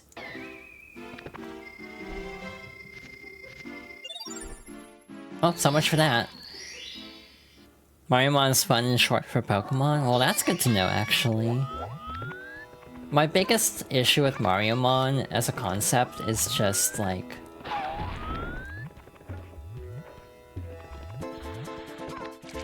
I'm trying to figure out how to word this. As much as I enjoy Mario and Pokemon, I feel like it's a cool idea for sure, but I almost feel like I don't resonate with either franchise as much as I used to, which again, there's an irony, given that this whole series has heavily involved Mario and Pokemon, will come up at some point for favorites, but it is a case of like not having as much love for these series as I used to. As a kid, I would have been super excited for Mario 1, I think. Or as a teen, specifically, because I was not allowed to play Pokemon as a child. Too gimmicky? Yeah, I can see that also being a problem.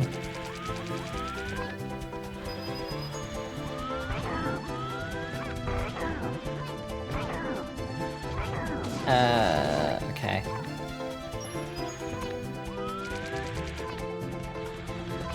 Alright, we're alive. I don't remember how many coins you're supposed to have, quote unquote, before the volcano, which is also something stressing me out at the moment. Cause like, if you don't have enough, then you're gonna be in trouble.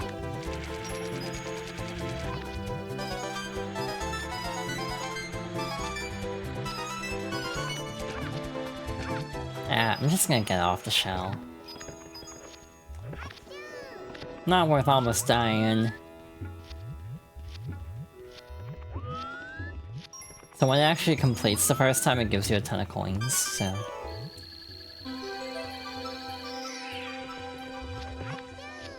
I guess a problem I have with a lot of ROM hacks is them feeling like... ROM hacks. That is a weird way to put it. I'll try to explain in a sec. But like... Sonic is a great example. For example, you have like SHC every year, and a lot of Sonic ROM hacks kind of fall into this category, in my opinion, of just kind of feeling like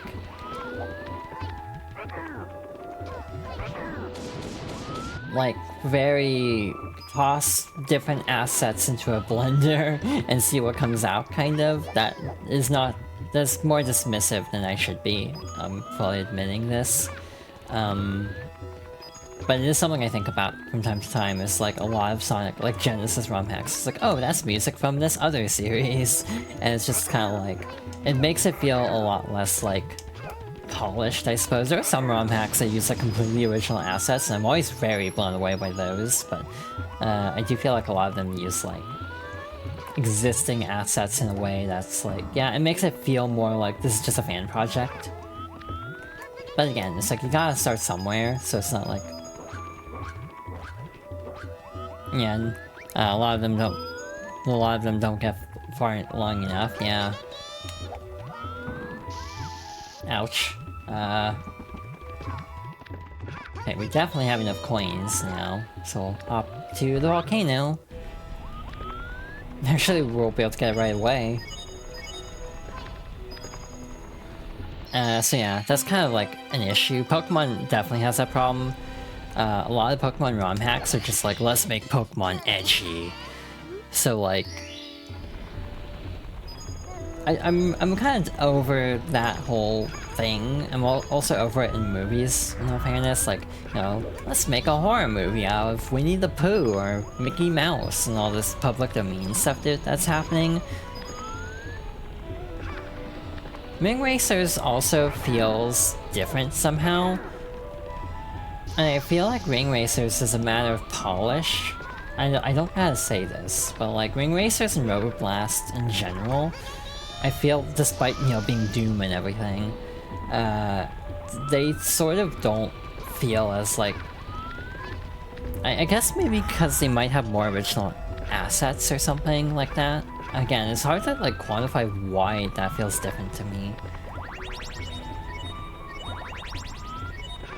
Okay, I have a weird way of putting this, and like, I will do my best to explain it. But I feel like some ROM hacks, god damn it, some ROM hacks have a problem of feeling a bit self-indulgent, I think. I don't quite know how to explain it, unfortunately, like, beyond that. I guess it's kind of a vibe check sometimes. Like, you know, Ring Racers at least does have remixes, yeah, and a lot of the music choices they pick are very fitting for the levels presented. But I do almost feel like sometimes... yeah, as someone with multiple friends who have like 100%ed Ring Racers, I'm sure they can all tell you, like, there's a lot of content in that. Hi. I climbed all the way up here, but I have a dumb idea. I want to see if it works. This is a terrible idea. It worked. But the unfortunate part is you have to do that climb again. I actually don't know if it worked the other way around because of elevation. So that was probably a mistake, but it looked cool. Like, looking at the, you know, Air Rider's checklist for everything, it's like, this is just absurd at the point how much there is to it. Yeah, the Grand Prix I hear is brutally difficult if you want the Chaos Emeralds. Again, you know, Nicole in chat can vouch for the ridiculousness of some of Ring Racer's challenges, I know.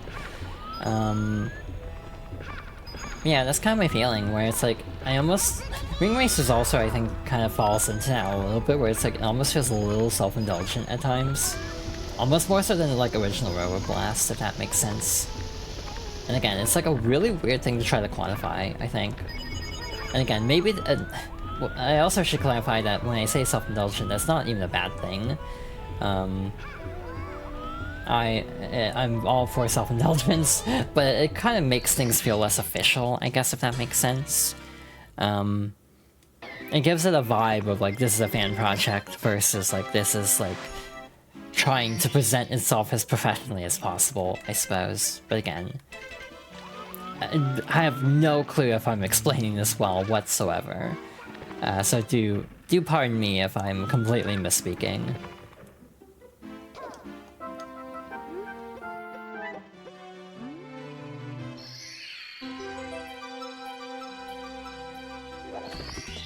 Like, I'm trying to even think of other examples of that. I'm, like, drawing a blank, actually.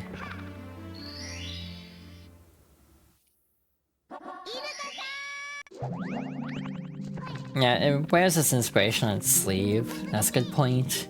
I'm gonna do something really risky, but it's actually easier with May, because we can Dolphin. Gonna take out the Swooper and the Spider, whose name I do not remember. We're gonna do a triple jump. I said we're gonna do a triple jump. I'm hesitating because this can go horribly wrong, very easily.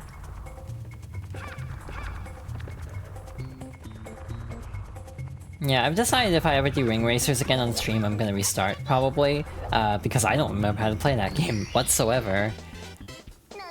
Yeah, I'm gonna veto Hazy Maze Cave beyond a few stars, because I don't want to get the 100 coins. This level's hard. Yeah, a lot of people... You know, the funny part is I'm pretty sure the devs themselves have implemented so many mechanics I've seen friends joke about Ring Racers feeling like a fighting game in some ways. So hey, we've had the fighting game cycle of, oh, the old thing better. So it's like very fitting in a way. Hey, this glitch still works. I said this glitch still works. I swear I'm not making this up. But basically, I always use this little, like, dark part on the wall here. If you, like, go at a slight diagonal against this part of the wall as the lift is coming down, it can clip you into the cave with Dory. Which is very nice. Thank you for the posture reminder. We're almost at an ad break. No, we're not, actually. But I'll take care of that in a moment.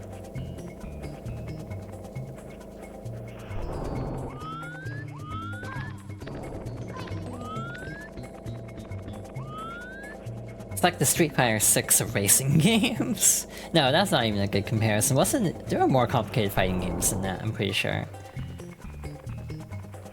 Attack versus guard versus throw. It's like, this is wild to implement all this stuff to the point of, like, yeah, it's almost excessive.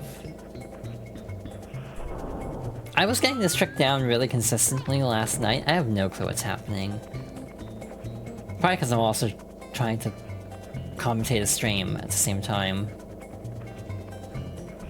There we go. I'm gonna be a little spicy and actually go for the metal cap first. The melty blood of racing games. I'm trying to think actually, is melty blood that complicated?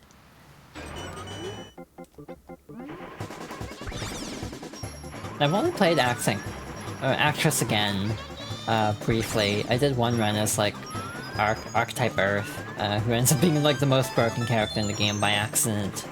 I did not know that when picking her, I just thought she was pretty.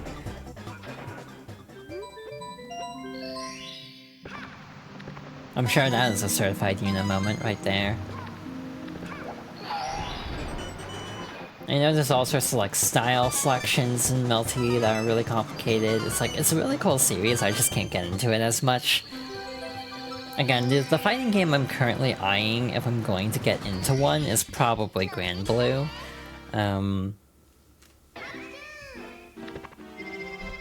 There's a Madak and Bowser. Oh. Is it bad I'm gonna ask, like, what's Bowser? I'm drawing a blank on what that actually stands for. My brain went to Bomberman Act 0 for some reason. And I know that's not correct. Mario roguelike with the card. Oh, I don't remember having heard of that actually.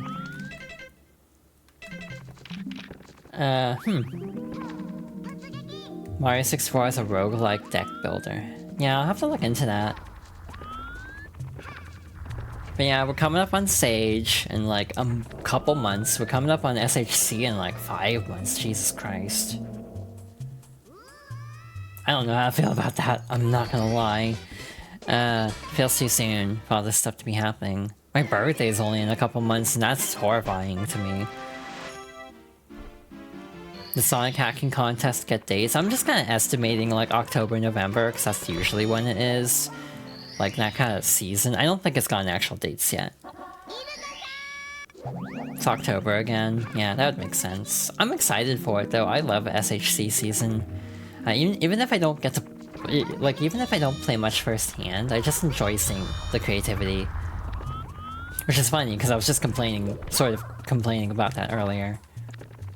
But again, that's kind of my feeling on it, where it's like a lot of ROM hacks, because they're basing on existing assets a lot, they come off less impressive, but then these people go on to make really cool things. So it's like, it's a good starting place.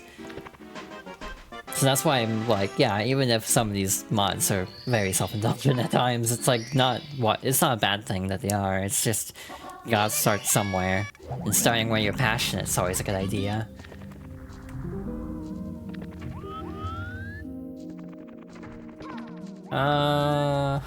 Okay. I'm not gonna get the red coins, that's too much effort for me right now. We're almost at 50 stars. I'm gonna get this one though, because I want to. If I can figure out where the hell the path is. There it is. Yeah, I'm just kind of assuming Sage is in July, because it's, you know, usually July from my recollection. Maybe I should consider looking into streaming SHC at some point.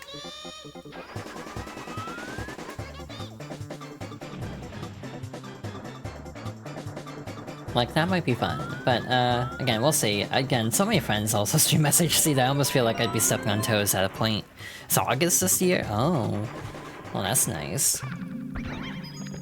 Alright, we have this dumpster fire of a star here. Okay, I always screw that one up, so having the dolphin is very helpful to just avoid all that.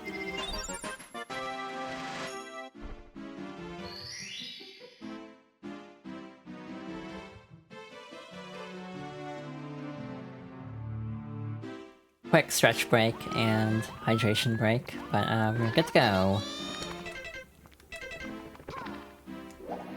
Actually, I might get the red coins. It's like not that bad, I guess.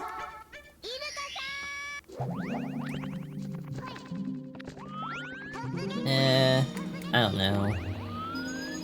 Again, if I'm not going for 120, there's no real point in clearing out these early floors as meticulously. I might go for the poison maze actually, up here.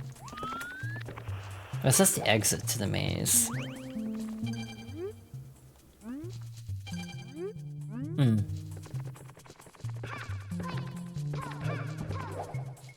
I don't know if I was supposed to do that actually.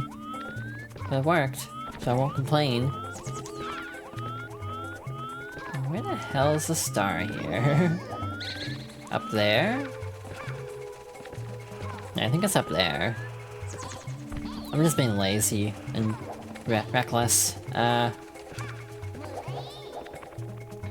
was probably not a good call, but it worked.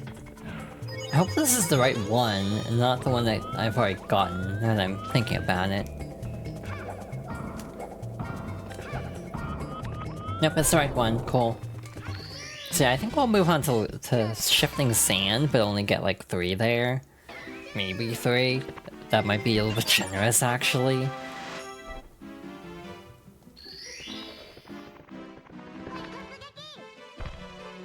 But yeah, we almost have enough to get to the top floor already. We didn't even go to Big Boo's haunt at all.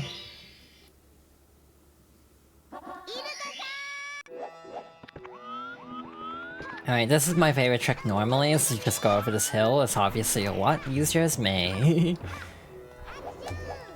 Cool. Again, I know some 16-star tricks still. I should do a 16-star run again, see if I still remember how. Because I probably don't. But it might be funny. SHC last year was after MagWest. Oof, yeah, that's not great timing. Makes sense, because Labor Day. That's fine. This is fine. Okay, I have a weird idea. Never mind. Klepto's just gonna run right into me. I'll take it. I was gonna test, like, how close to this other pillar can I get with just a dolphin? Yeah, no, you can just clear it like that. Cool. Pop the pyramid might not be that bad then. That might be an option. But again, we're at 47. I think we can move on. Can May dolphin without her hat? That's actually a good question. Let us experiment.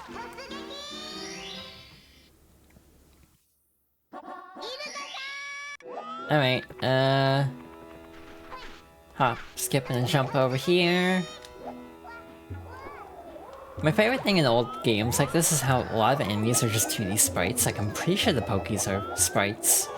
And you always, like, perpetually face the player. Alright. Hi, Klepto. Okay, hat lost. Yeah, we can still dolphin.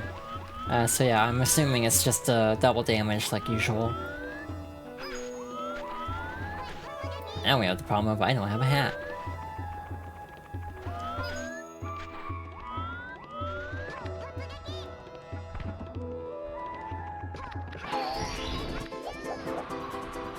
I don't know if that gives you your hat back permanently.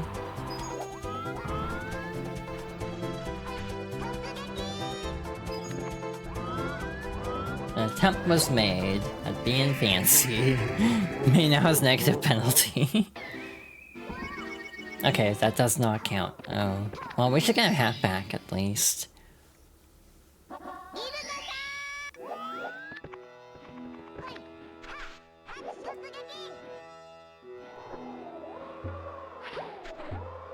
I wonder when we'll get a release date for Crossworlds, now that I think about it. Cause that's gotta be semi-soon. It's still Mario's hat for some reason. Can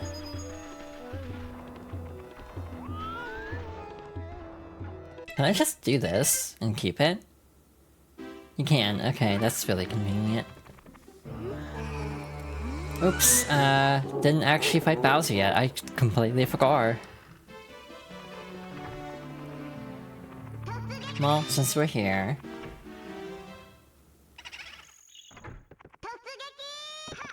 at least go to Big Boo's haunt at least once. Even though I have no intent of doing much here.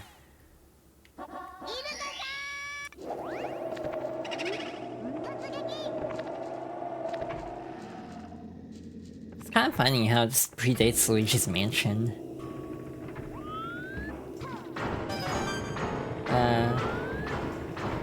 Actually, I might get the red coins here. That might be a little bit easier in some ways.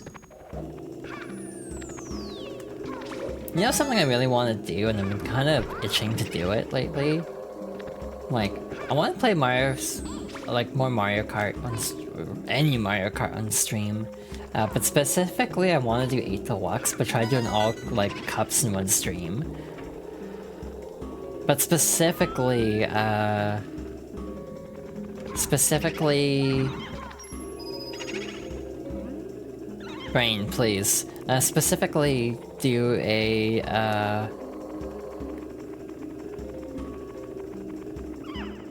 200cc run. That's what I'm trying to say. Oh my god, brain.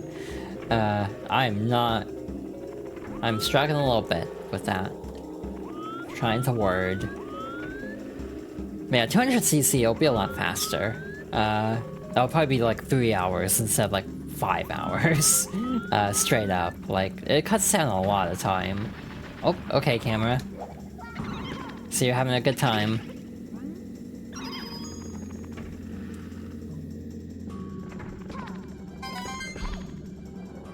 Yeah, no, this camera's having a field day. That's fine.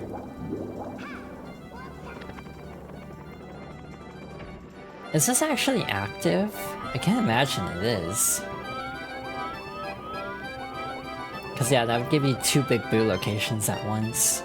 So these are separate, stars.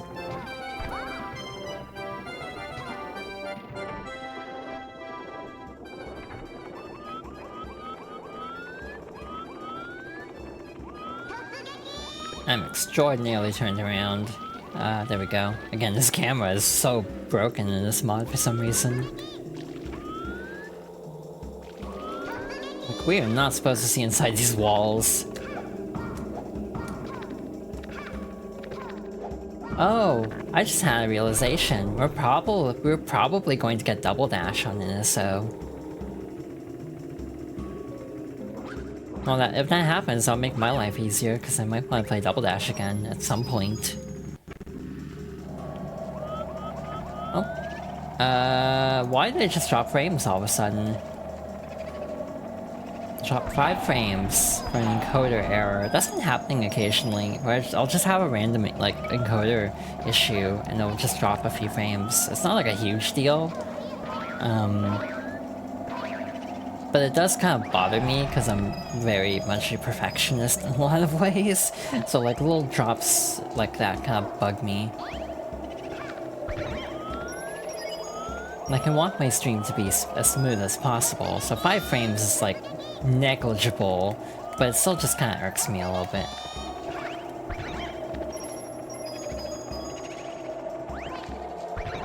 Alright, I don't know why I'm going after 100 coins here. This feels like a bad start to do, but we're committed, so might as well.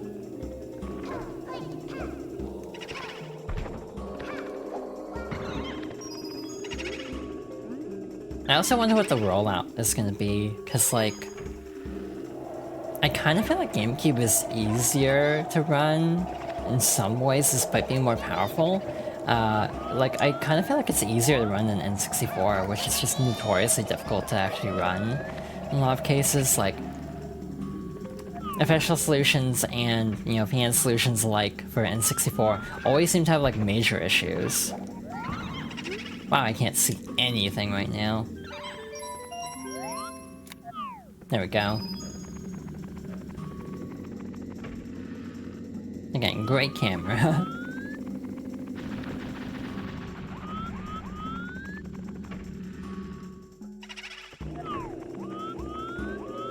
Guess we do need to defeat this guy. It's fine. Why does that make a womp sound? Yeah, do not grab the star. I'm trying to get the 100 coins. I'm saying this out loud so I don't screw this up. I'm vocalizing this very emphatically. I wonder if there's an invisible wall there, otherwise that'd be really easy to get, actually. It actually might be better to not get that one yet. Ow. Ouch. I'm just kind of coming out the whole area. I wish this was Mario Odyssey and I could just keep going and not have to back out the level. Yeah, you can't just dolphin dive there. I'm actually starting to second guess if there are enough coins to get the red coin, or get enough coins to get the 100 coins here. We need 20 more. Actually, this might be good.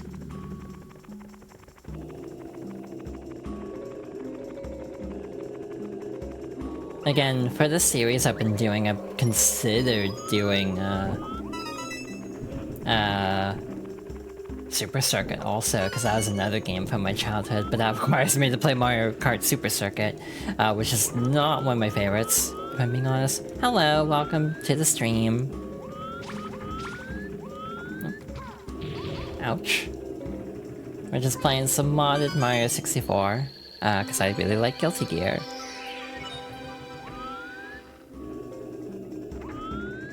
Where the hell do I get 10 more coins? There's gotta be enough coins here somewhere. It's just a matter of finding out where. Maybe... okay, I have an idea, but it's gonna be a little precarious, I think. It actually might take the downstairs booze. So yeah, maybe it's not possible in this episode, but I'm pretty sure it is. I have not played it. I actually don't play many, like, mods in general. Or I don't know if that's a mod, I just see another castle. But yeah, I've not heard of that.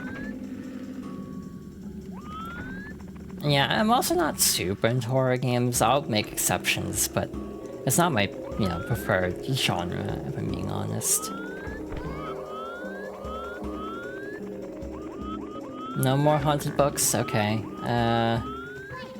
So yeah, I guess we're just out of luck for the coins. Well, that's a bummer. I thought you could get the 100 coins on Star 1. But I guess I was mistaken, so we will move on.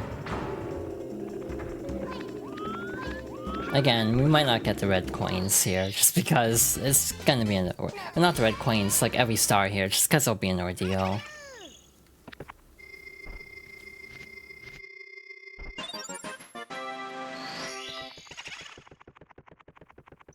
Yeah, we'll get a few more here, while we're here. We're at almost 2 hours, and we have, like, almost 50 stars. So yeah, I think we can get to 70.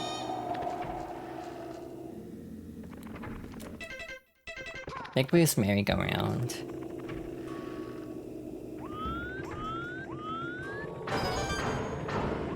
Yeah, sure, we'll go for this again. Again, 100 coins is what I meant earlier. I might just skip out on the 100 coins, since we were not successful last time. But again, it might take going to the lower section to get the booze down there. Unless there's stuff I'm also forgetting, which is also a possibility, because I'm not an expert at this game.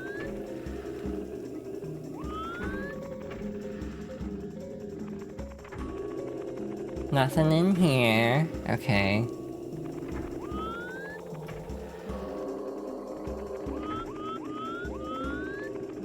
Carefully making our way across. The camera didn't glitch that time, that was nice. It'll probably glitch this time because I jinxed it. Yep, there we go.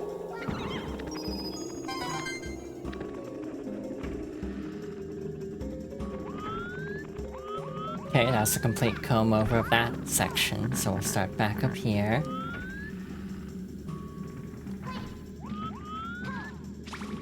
Oh shoot, god damn it, I could have gotten it last time, because there's a blue switch up here. My bad, I screwed up, because I misremembered. It's fine. Again, I'm not going for 120, this is just kind of a one-off for funsies. Can you not wall jump here?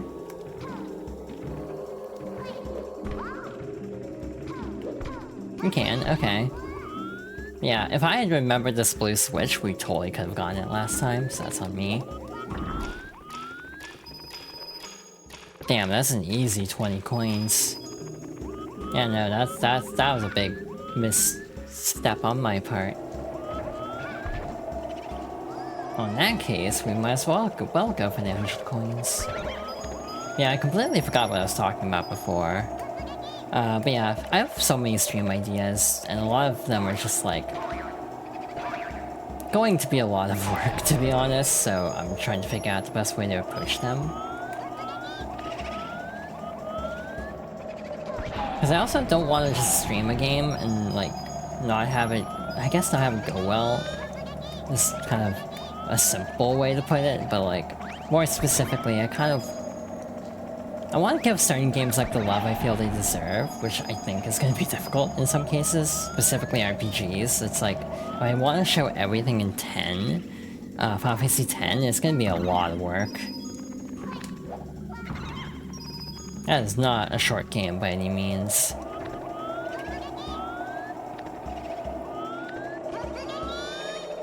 Like, do I go for the 200 lightning bolt dodges? Do I go for the chocobo racing? Like, how much hell do I want to put myself through for FF10?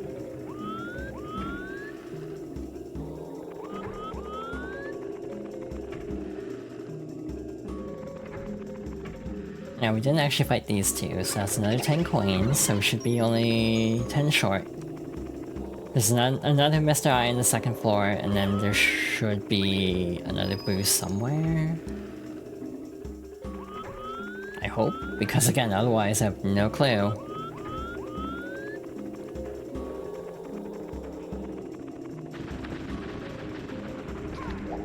I just got a message that said connecting to chat. That is very ominous, given that I'm actually streaming. It's like, oh, did my internet blip? But it didn't say I dropped frames because of it, so I'm a little confused. But yeah, if people are saying stuff in chat and I did not respond, I guess I was disconnected from chat for a moment. It's really weird.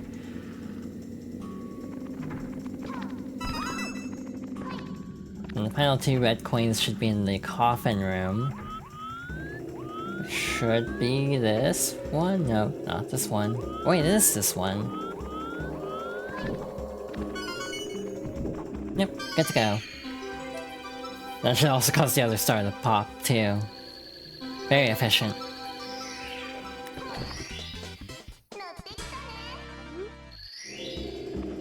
Nice. Pretty smooth run. We might get a few more stars here and then move on, but because there are a couple of really easy ones to get now that I think about it.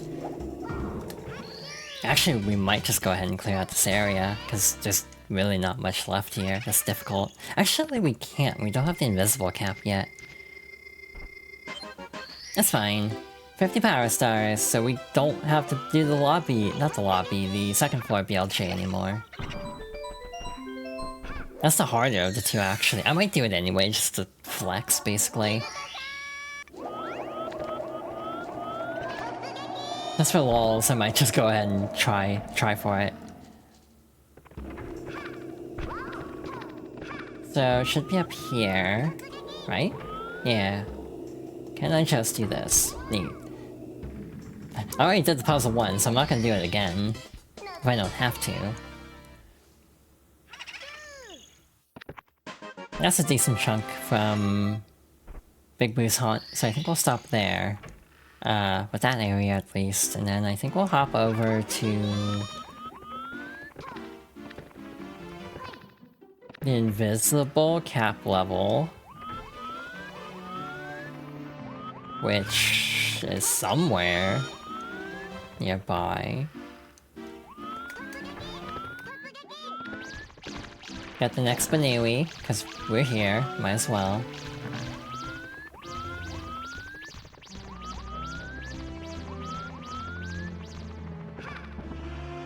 Chat's likely disconnected for you as well. Got the welcome to chat message a few times and haven't refreshed. That could just be on Twitch's end then.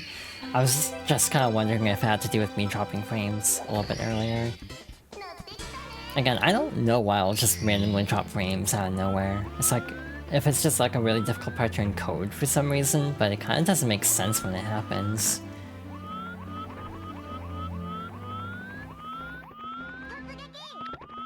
Like, a lot of times it just feels a little bit inexplicable when it does happen.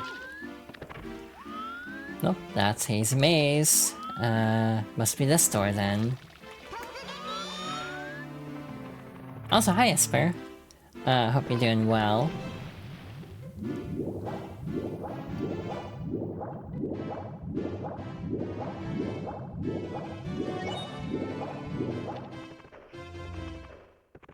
Alright, we can open up this now. And access the invisible cap. Actually, we have 3 minutes. I think we can do that in time.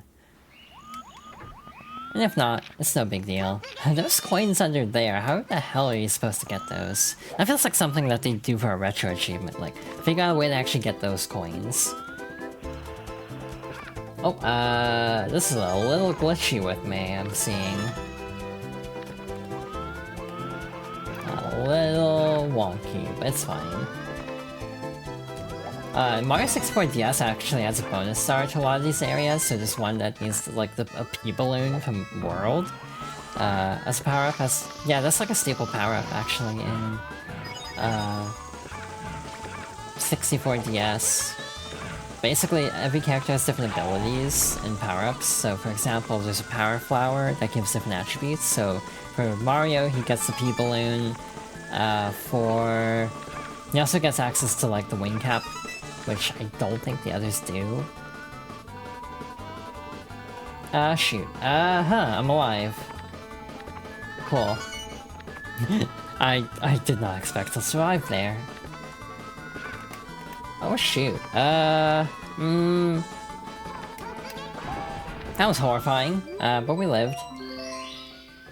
Neat. Thank you for the reminders, Chibi. Oh, yeah, we're almost in ad break, so I'll do that real quick. After this star, probably. We'll set up for next time.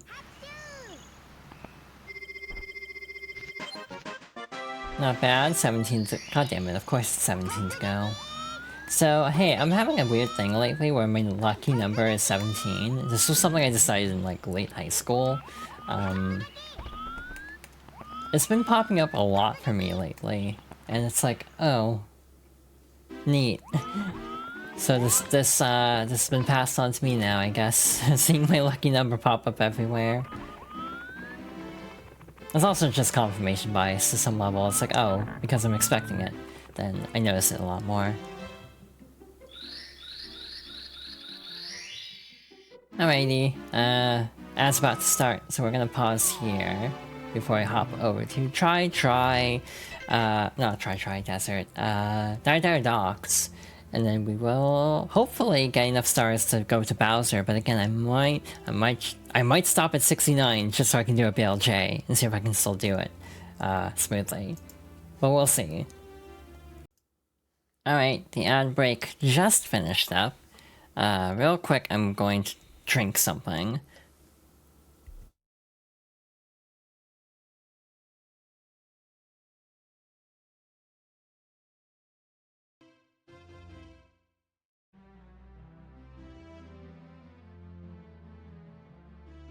If I had known the song was just about to end, I would have just let it finish, to be honest.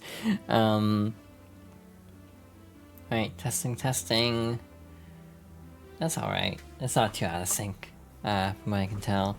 When I actually try to line up with the camera at the moment, it actually feels off sync a little bit for some reason.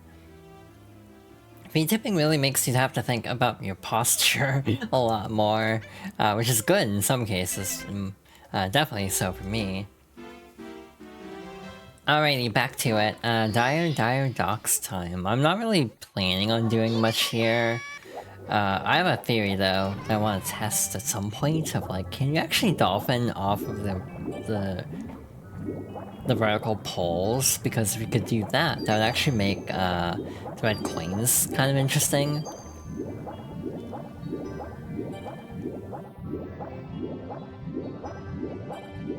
This is probably one of the most iconic like water themes in the game. It's definitely very nice in my opinion.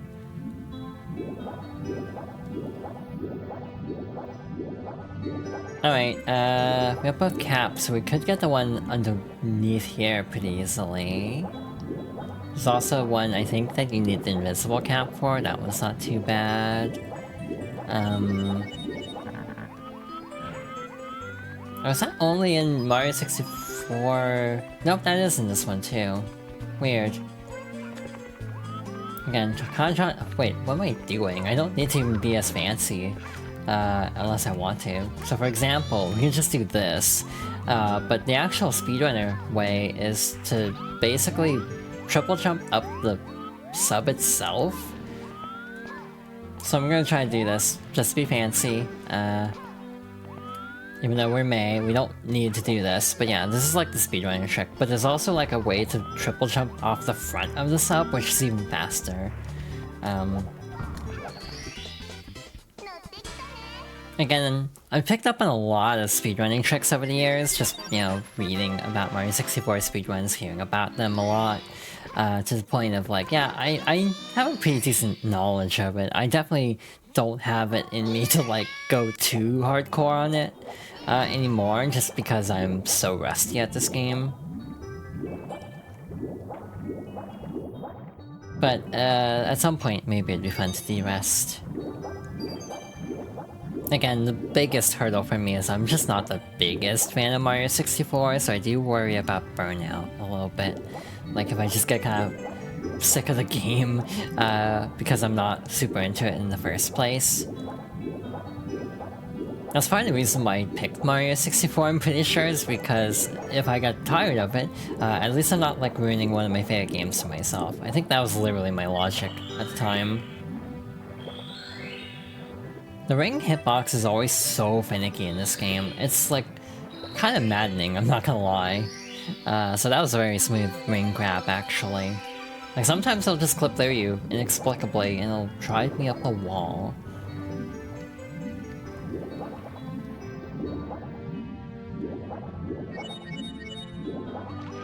Now, where's the metal cap in this level? Is it over here? I assume there's a metal cap in this level, I'm pretty sure. I'm like, where the hell is it, actually? I can't remember. Is it just by the invisible cap? Like, are both over here? No, both are just over here. I was overthinking. I think a problem I have with Dire Dire Docks is having to redo, like, the initial swim every time. Like, if you could just skip that, I think I would like this level better. But having to do the initial swim through the tunnel every time you want to get one of the other stars, it could just take a while. So yeah, I'm just feeling impatient to the point where I might just leave Dire Dire Docks just because I want to do a faster level. So yeah, we're gonna go over here instead.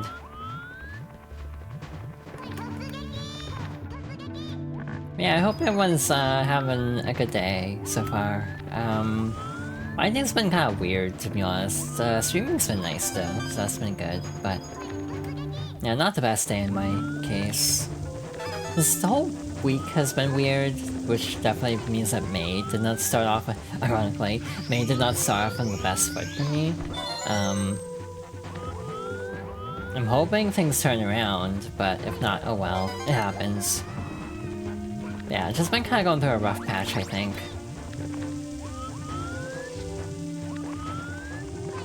Wouldn't be the first time. Okay. You can also just wall jump up this if you want to, like, be really stylish. Obviously you want to be on the left side, it's a little bit faster if you're, like, speedrunning, but... There are so many small optimizations in this game. Things like skipping entire levels with dolphins, notwithstanding.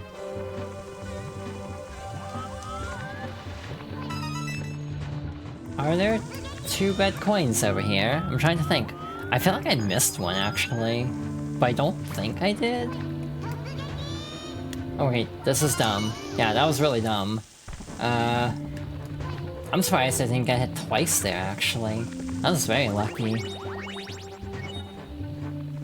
Now, where the hell's the last red coin? Oh, never mind, it's right there.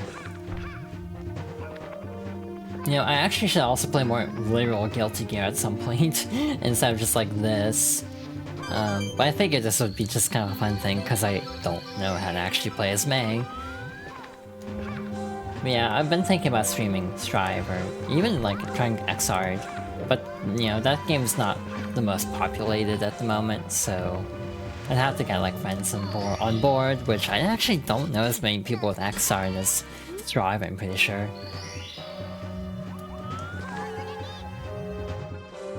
But I almost think it would be interesting just because I'm a lot rustier at X-Art, but would like to get better at it, so that'd be an excuse to do so.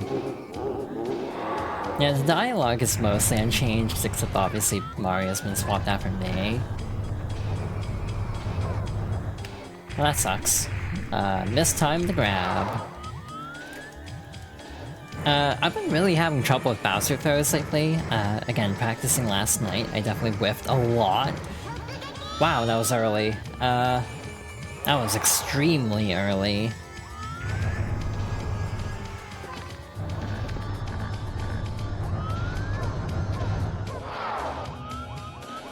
I guess that's the closest one, but it's at a weird-ass angle. Okay, I thought that might have counted, but barely not. I'm basically underthrowing for some reason.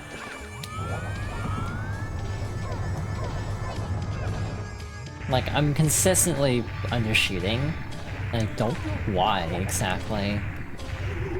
Oh yeah, he can teleport now. This is like the only game where he can do this, I'm pretty sure.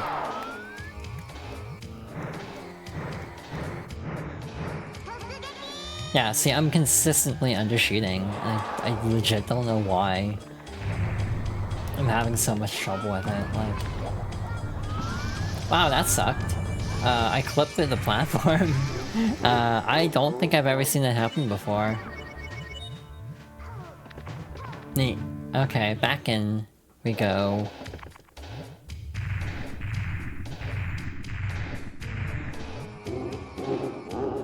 Yeah, for some reason with like this current setup I'm using, I feel like there's less lag than I'm used to somehow.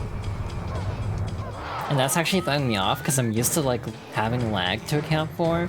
But because I'm not having that much lag, I'm undershooting. Yeah, see, I feel like I pressed it really late there. I got it. Nice. Top of the tower, so yep, that's our next stop. 70 stars, but again, I might BLJ just show off. I might BLJ for the lobby one, just because. Why not?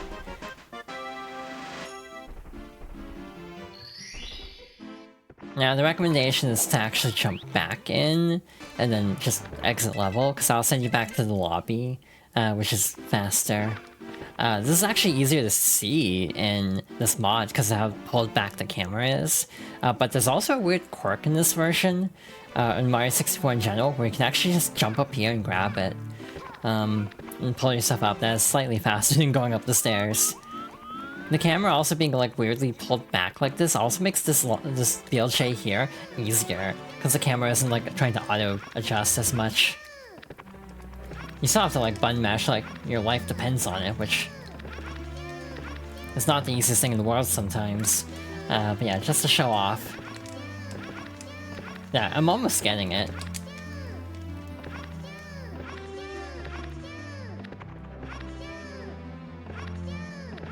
There we go. Barely not enough speed. Yeah, that'll just open the door, unfortunately. Didn't actually mean to do that, but it's okay. I mean, I'm sure it'll work anyway. Now I'm just being stubborn.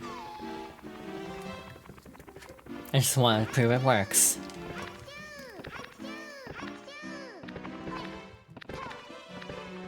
Again, with actual Mario, you're fighting the camera here a lot more. Oh, that just opens now, oops. So yeah, we actually can't do that BLJ, but that probably would've worked. Got decent-ish speed.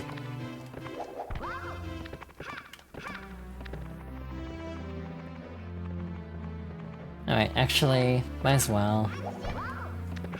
Screw it. We'll just go in at normal water level. I'm not gonna keep trying that. Wet-Dry World is fun, I guess. This level kinda stresses me out a little bit for some reason. Frankly, a lot of them here do, because we're at the hard part of the game. This game isn't easy, but this is definitely where things heat up quite a bit. Oh my god, that is a change I was not expecting. They are now Potemkin. I genuinely had no idea about this change, because I've never gotten this far. I think that's the only enemy that's been swapped out. I mean, that is like the grappler enemy, so it makes sense. That just legitimately caught me off guard a little bit. Top of the town. That wasn't shocking aerolifts, so I'm trying to remember what that one is. I think it's... Oops. I think it's the one over there. Like just over here. Actually... Oh, okay. Too fast. Too much speed. Yeah, that was easy. No problem. So what does that mean? Like 13? No, 11? No, 12 more to go. Yeah, we'll kind of mix and match a little bit, I think. I also feel like I'm missing a Toad Star, but I might be thinking of the one upstairs. Because there is one upstairs, too. Yeah, there should be 3, actually. This one, the one in the Hazy Maze Cave Room, and then at the top.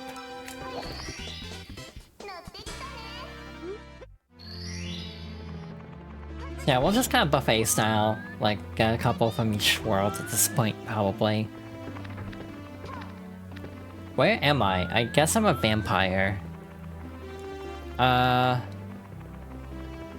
Neat, okay. I have no reflection. That is very uncanny. They made this harder in DS. I'm pretty sure it's like an ice structure you have to melt with Yoshi, as his power flower move is like fire breath. But in this version you just triple jump and you immediately get it. It's really easy. DS is so interesting because it's like a director's cut, but it actually has so many like double-edged sword kind of things about it that make it so fascinating. It's kind of like Majora 3D in a way, where it's like they're advocates for both for like best version in a way that I think is really fascinating. Even as someone who actually doesn't like, I kind of like Majora 3D in some ways, but I also feel like it's definitely not an even like.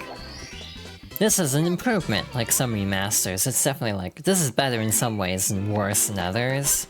So it's a very interesting remaster for sure.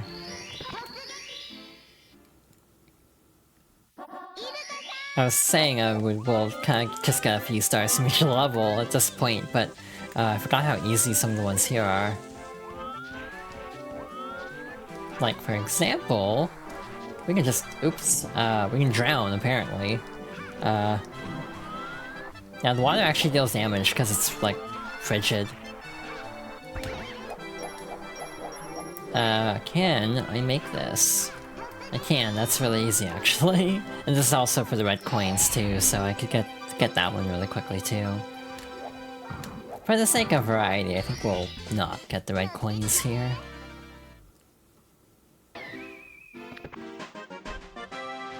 Because we still have 5 more levels left that we haven't shown off, I think. No, 4 more. So there's... Oh yeah, Telltale Mountain. I forget this level exists. It's kinda like forgettable, I guess. In a way. Oh hey, here's one we can cheese. Pretty easily. Okay, my angle is bad, so I was like, nope, gotta abandon ship on that one.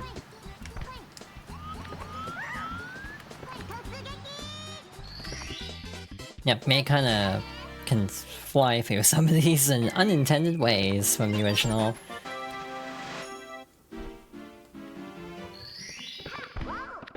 Eh. Okay, that's one there. I won't climb the mountain. What the heck? Why not?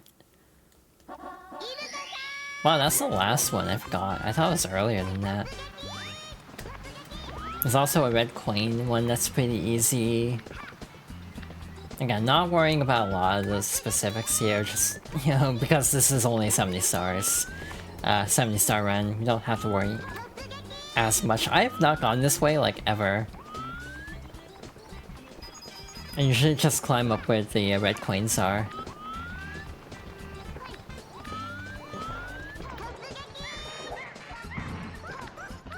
Yeah, I think my biggest thing in 3D platformers is air control. Like, playing this mod, for example, it really shows how much better air control, in my opinion, makes this game actually more fun. It's kind of something about Odyssey I really like, is just having so much, free movement in the air. Cause like with Cappy, you can get a lot of air stalling in. Yeah, that's where the red coin ends, so that'd be a way faster route actually. For next time. Wow, I did not think I landed that for some reason. Okay.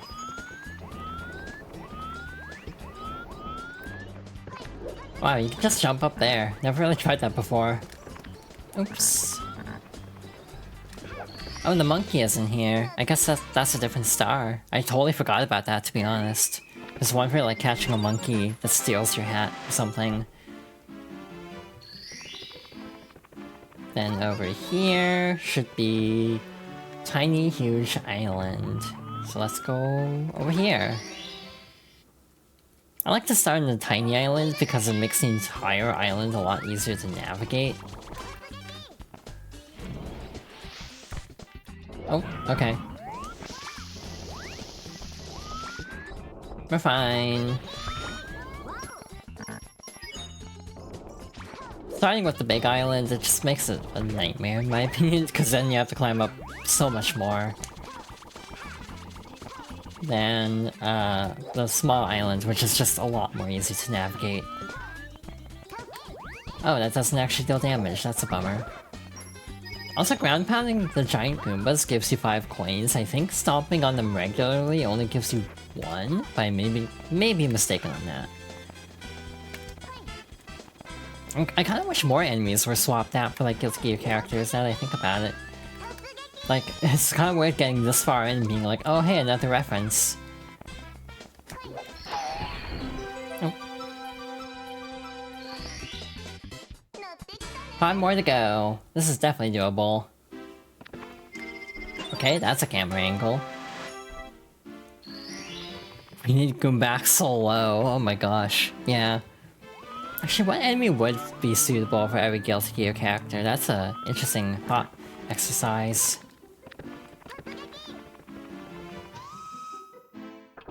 I'm just gonna flex real quick here. How many secret stars do we actually have? We have 10, so we're missing how many? 5? But I don't know where they all are.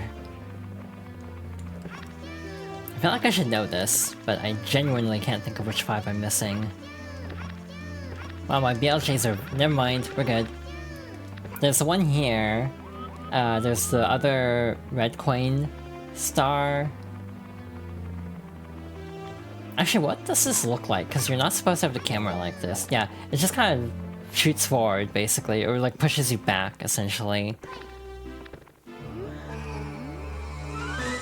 So yeah, there's the one in that room, there's the one from this toad, and that means there are 3 more hidden, like, secret stars that I actually don't even know where they are. Like, I'm genuinely trying to think of where this would be, and I'm completely drawing a blank.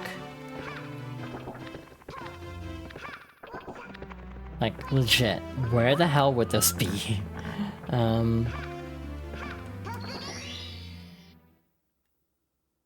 Yeah, just I can think of 2, and then we're missing... oh shoot. You're supposed to like jump into the thingy at a specific time to make it like... not move, basically, and I completely botched it. So I think this is actually like pretty fast. Not like the fastest speed, but up there. What am I doing? I don't need to worry about the clock hands. You know, it's actually weird to think about how many Guilty Gear characters don't have last names. Like, almost none of them have last names. There's Axel, Sol, Kai, Xin by extension. I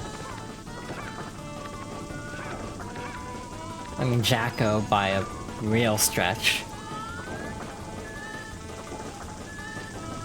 Injustice by the same stretch, actually.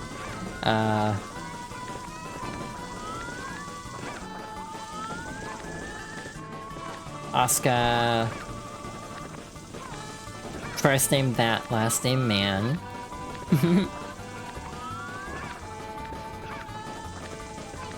Is this roll into the cage? I think this is the one. But we'll climb a little bit higher, I'm curious. We can just get large swaths of the level like that. Yeah, they actually don't let you dolphin after that, which makes sense.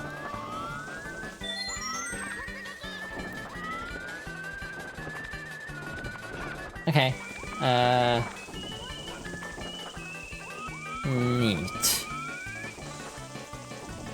So we wanna go... not like that. Okay. We'll go past then. That's fine. Testament has the last name given in relation to Cliff. Yeah, that makes sense. Which one is pause? Is it 3? Testament Anderson is interesting as a name. It's like, actually, we don't really know much about Testament before they became a gear, I guess.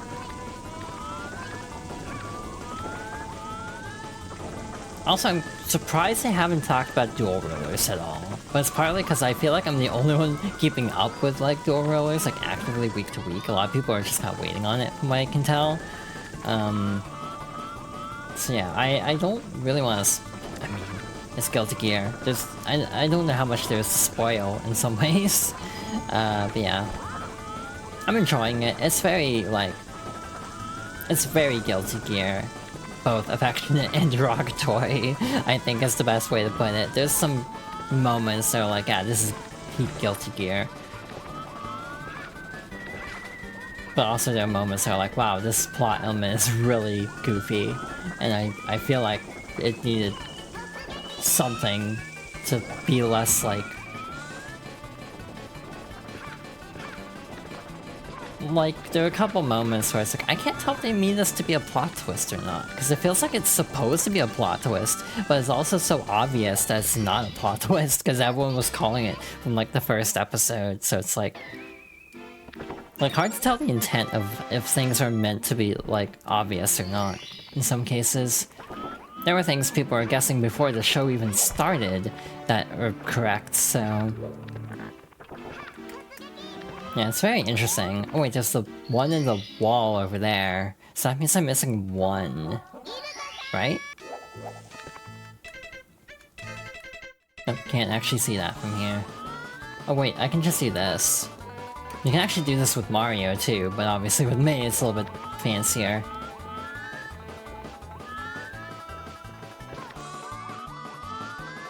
Yeah, Ramlethal Valentine. And Elfelt Valentine. But not actual Valentine. She does not have a first name, essentially. I really want to play Overture on stream. It's not that long of a game, so it would probably be like 2 or 3 streams. Assuming I do well at it, I guess. Valentine.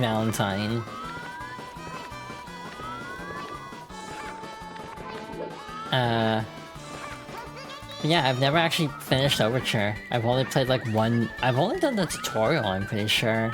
And then I was like, I should save this for stream, and then wasn't actually streaming when I tried it, I'm pretty sure. Oops, just clip through that, why don't ya? There we go. Huh. Wow, that's a strict time limit. If we weren't May, we might have had trouble there. Nice.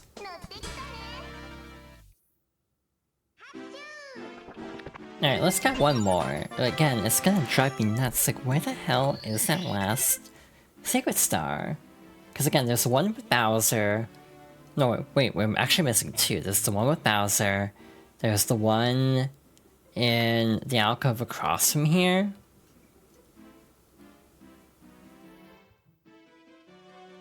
But where are the others? We got the 2 with we got the 3 with the caps, I think. Wait, oh my god. We never did the secret slide. That's absolutely it. We never did the slide.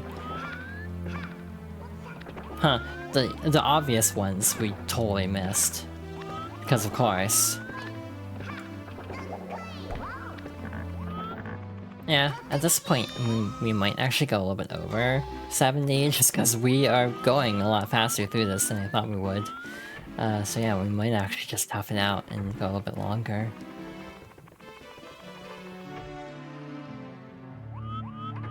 We gotta get one slide run in.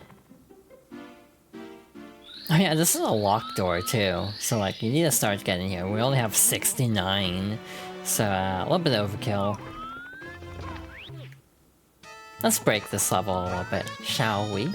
I'm gonna try to jump to a lower path. This is easier in my opinion in 64DS, where you actually have a map for starters. But we have May, so we don't have to worry about any of that. Actually, can we... Yeah, we can... That actually feels slower. So yeah, that was still like only 2 seconds above where we need to be. That didn't save that much time, somehow. Alright, so we are now at our required number of 70. So what do we want to do? Do we want to finish the game, or do we want to see how high of a number we can get? Because again, I'm not committing to 120 because of the 100 coins.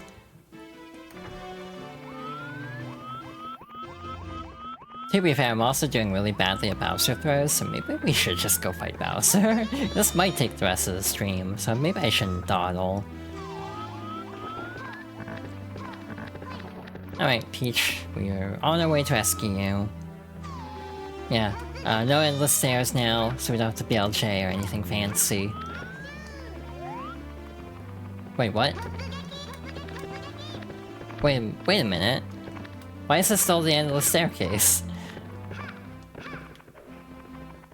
Hello? Is this broken?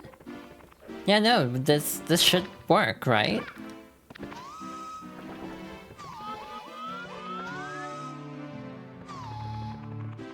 I'm like, is this a glitch to this mod? Because I've never seen this happen before. Well, I guess we have to BLJ again. Or maybe because I did BLJ in the first place, it might have broken something. I don't know what the heck happened, but yeah, at least... Oh. At least this one's not that bad. This one's easier than the other one, for some reason. Broke Totsugeki.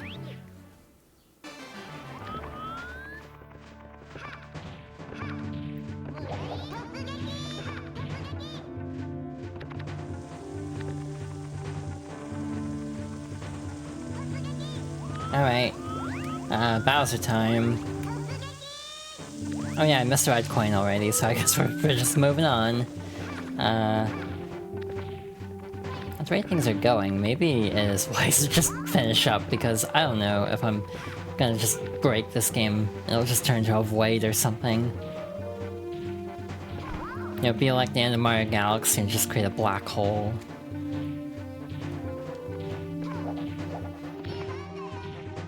Why is this giving me so much trouble? It feels like I'm clipping an invisible ceiling, actually. There we go. I do enjoy this a lot, frankly. Again, this might actually be a more fun way to play Mario 64, and that's not just Guilty Gear bias. But I genuinely think this is a fun way to play the game.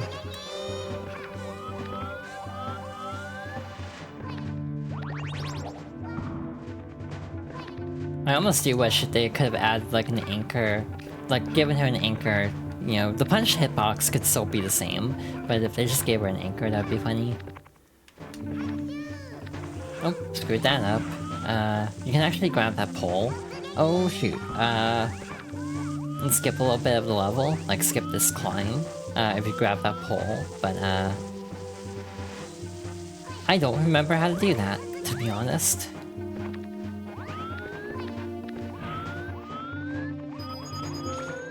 I really dislike how invisible walls work in this game. I frequently bonk against an invisible wall over here. I don't know if they got rid of it for May, but with Mario, that like trying to make a long jump past there can be very dangerous. So I'm glad we didn't die either way.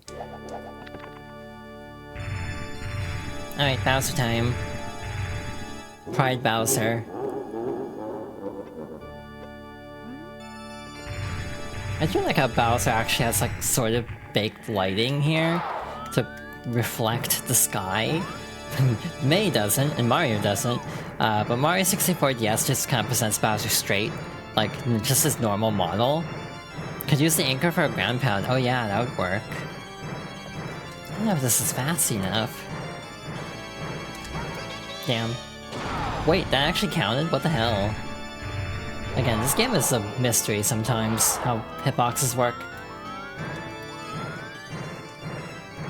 When are they gonna do a Dizzy mod for Super Mario 64? I'd be down for that. That's just in a 64 DS Bowser's heterosexual.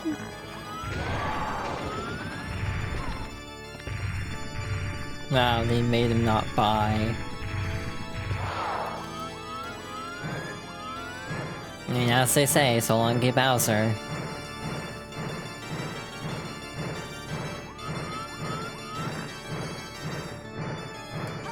Damn. Again, I'm really undershooting for some reason.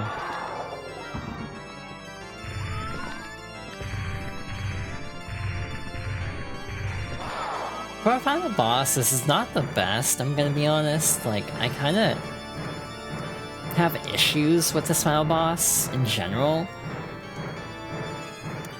I have issues with platformer final bosses in general, though. I feel like the number of good 3D platformer final bosses are like countable in like 1 or 2 hands of what I've played, because most are not that good. Like, just spinning the control stick and timing throws doesn't really feel like it applies knowledge that you picked up about the rest of the game. If that makes sense. Like, it kind of feels like a lot of games should just put you through your paces, but this one doesn't. It's just like spin the control stick real good. It's like, okay. You really beat me, May. I gave those troops power, but now it's fading away. Let's watch the ending together. And there we go. The ending is very funny, by the way. So we'll let this play out.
May.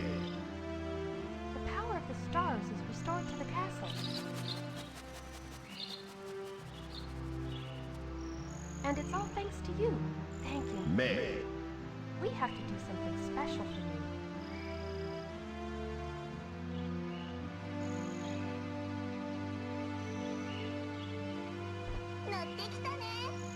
Listen, everybody.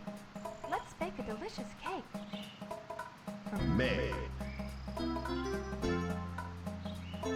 There's something very funny to me about them just using the announcer call. May.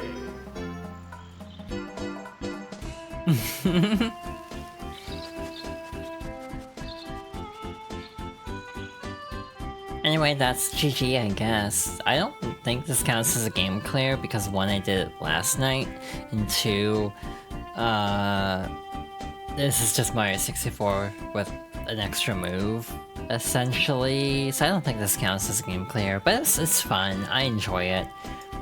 I'm biased. I like Guilty Gear a normal amount, as has been made public knowledge by now. Normal credits except me is present. Yeah, this was fun. Again, this has been a bit many months in the many years in the making, actually, because of just how, again, a gender ago I had this idea. No, was it a gender ago? I don't know if it actually was, but like a while before I started streaming, I had this idea, and then realized just in the past like week or two, like, oh wait, May 5th is a day I would normally be streaming, so I can finally do this plan I thought of like 2 years ago. So yeah, a very fun way to play the game. Maybe I'll look into more Mario 64 mods. What happened to the credits? Why are they cropped at the bottom? Like, why are they cut off? I don't feel like it's supposed to look this way, so I feel like something broke. But it's fine. It's working well enough.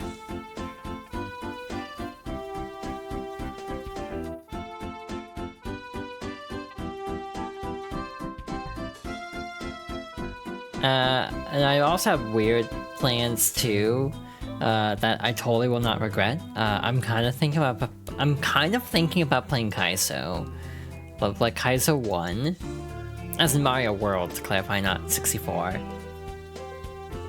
But I've almost had this weird itch to play Kaizo again. I've played it like in full with save states, admittedly, like a gender ago.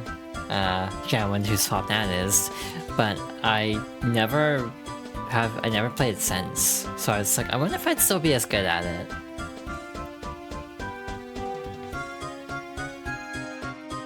Wait, but Mario wasn't here.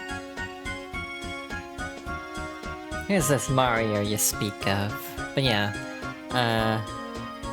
yeah, I might try to look into some other mods too to play from time to time as little like side projects. Next week we should be back to our regularly scheduled Fox Girls favorites. Schedule for the week is kind of up in the air, admittedly. Thursday might be a stream, but might not be a stream. Because I might have obligations on Thursday. So, oh my god.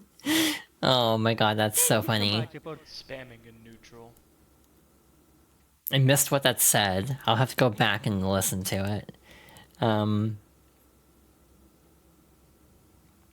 Yeah. Thursday might not have a stream this week. We shall see, but if there is a stream, I'll probably be finishing Sonic 3 and Knuckles. It should only take like 2 hours. An hour? Did it say standing neutral? Maybe. I'll have to double check. But yeah, that was fun. So yeah, next week for sure we'll do some kind of stream on Monday. Thursday this week is up in the air. We'll probably be at least 3 to 4 p.m. Pacific time for start time, and then I don't know what I'm playing. If I'm playing anything on Thursday, it'll likely be Sonic 3. I might have other plans on Thursday. These plans are still pending, so if we don't do it on Thursday, we'll finish Sonic and Knuckles on Monday. And then, yeah, for Fox Girls favorites, we're coming up on the annoying part of the series, as in the era where I discovered RPGs. So that is going to be a lot more time consuming, so our pace on games is going to slow down considerably. But the plan is to have Monday be the Fox Girls favorites games, and then Thursday be like a game clearing. I'm only like doubling up on like certain games because they're pretty short. Like the Sonic games are all short enough, I'm just kind of doubling up. But at some point, I would like to make Thursday a game clearing day. I still need to figure out one more game. I'm at 49 out of 50 on this spreadsheet, and I'm like, I need to figure out another game to play for this. I'm one short. Yeah, thank you all for watching. Thank you for stopping by. Hope you all had fun. I sure did. My brain is turning to mush, so I'm going to go rest, probably.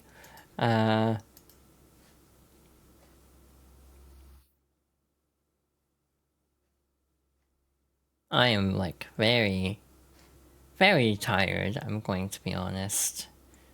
And I probably should try to fix my sleep schedule for things coming up soon. If the thing this week actually happens. If not, I don't have to worry about it as much. But again, the likelihood of me having to do this thing on Thursday is not the highest, admittedly, but I'm just still stressing about it because I stress about things. That's just how I roll. Worst case scenario prepping and stuff like that. Oh, wait. Hey, timing. What if we do a thing real quick? Before we end off. What do we raid with?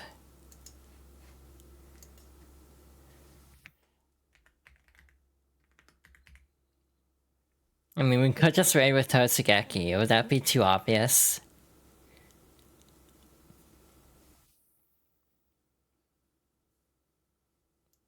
I mean, that could work. It's going to be me. Dolphin emoji, yeah, I think that works. Or also, I almost wanted it to be like Sugeki the game, or something like that.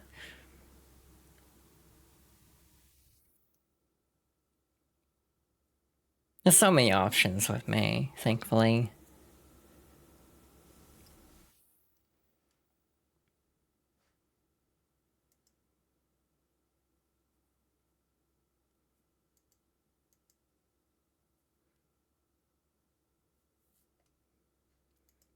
I'm just kind of spacing out, I'm not gonna lie. I'm very tired.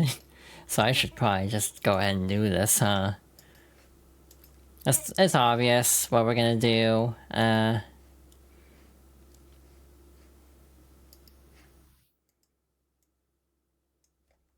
almost just want to go with Totsugeki. Keep it simple.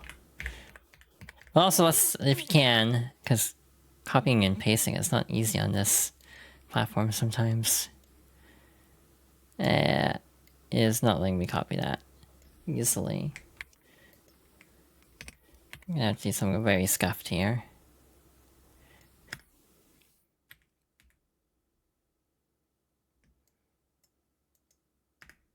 Or we could just do this.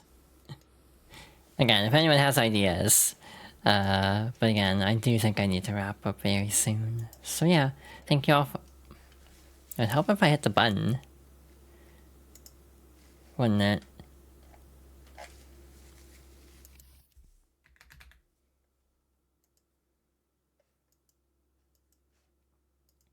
Yeah, unpredictable. Yeah, thank you. So yeah, I guess we're going Totsugeki. At least that's kind of what I want to go with. But if you wanted to go with, like, other dolphin-related things, that's fine. But yeah, wow, I'm tired. Thank you all for watching. I hope you all have a good rest of your day and week if I don't stream again on Thursday. Again, schedule is Thursdays up in the air. Either not happening at all, and if it is happening, I don't know what's happening quite yet. Next Monday for sure is going to be some kind of favorites, either starting Mario and Luigi if we don't finish Sonic on Thursday, or if we do finish Sonic on Thursday, or finishing Sonic if we don't finish Sonic on Thursday. And then next Thursday I'm hoping to have a game clearing ready to go. So yeah, thank you all for watching, and I hope you all have I already said that.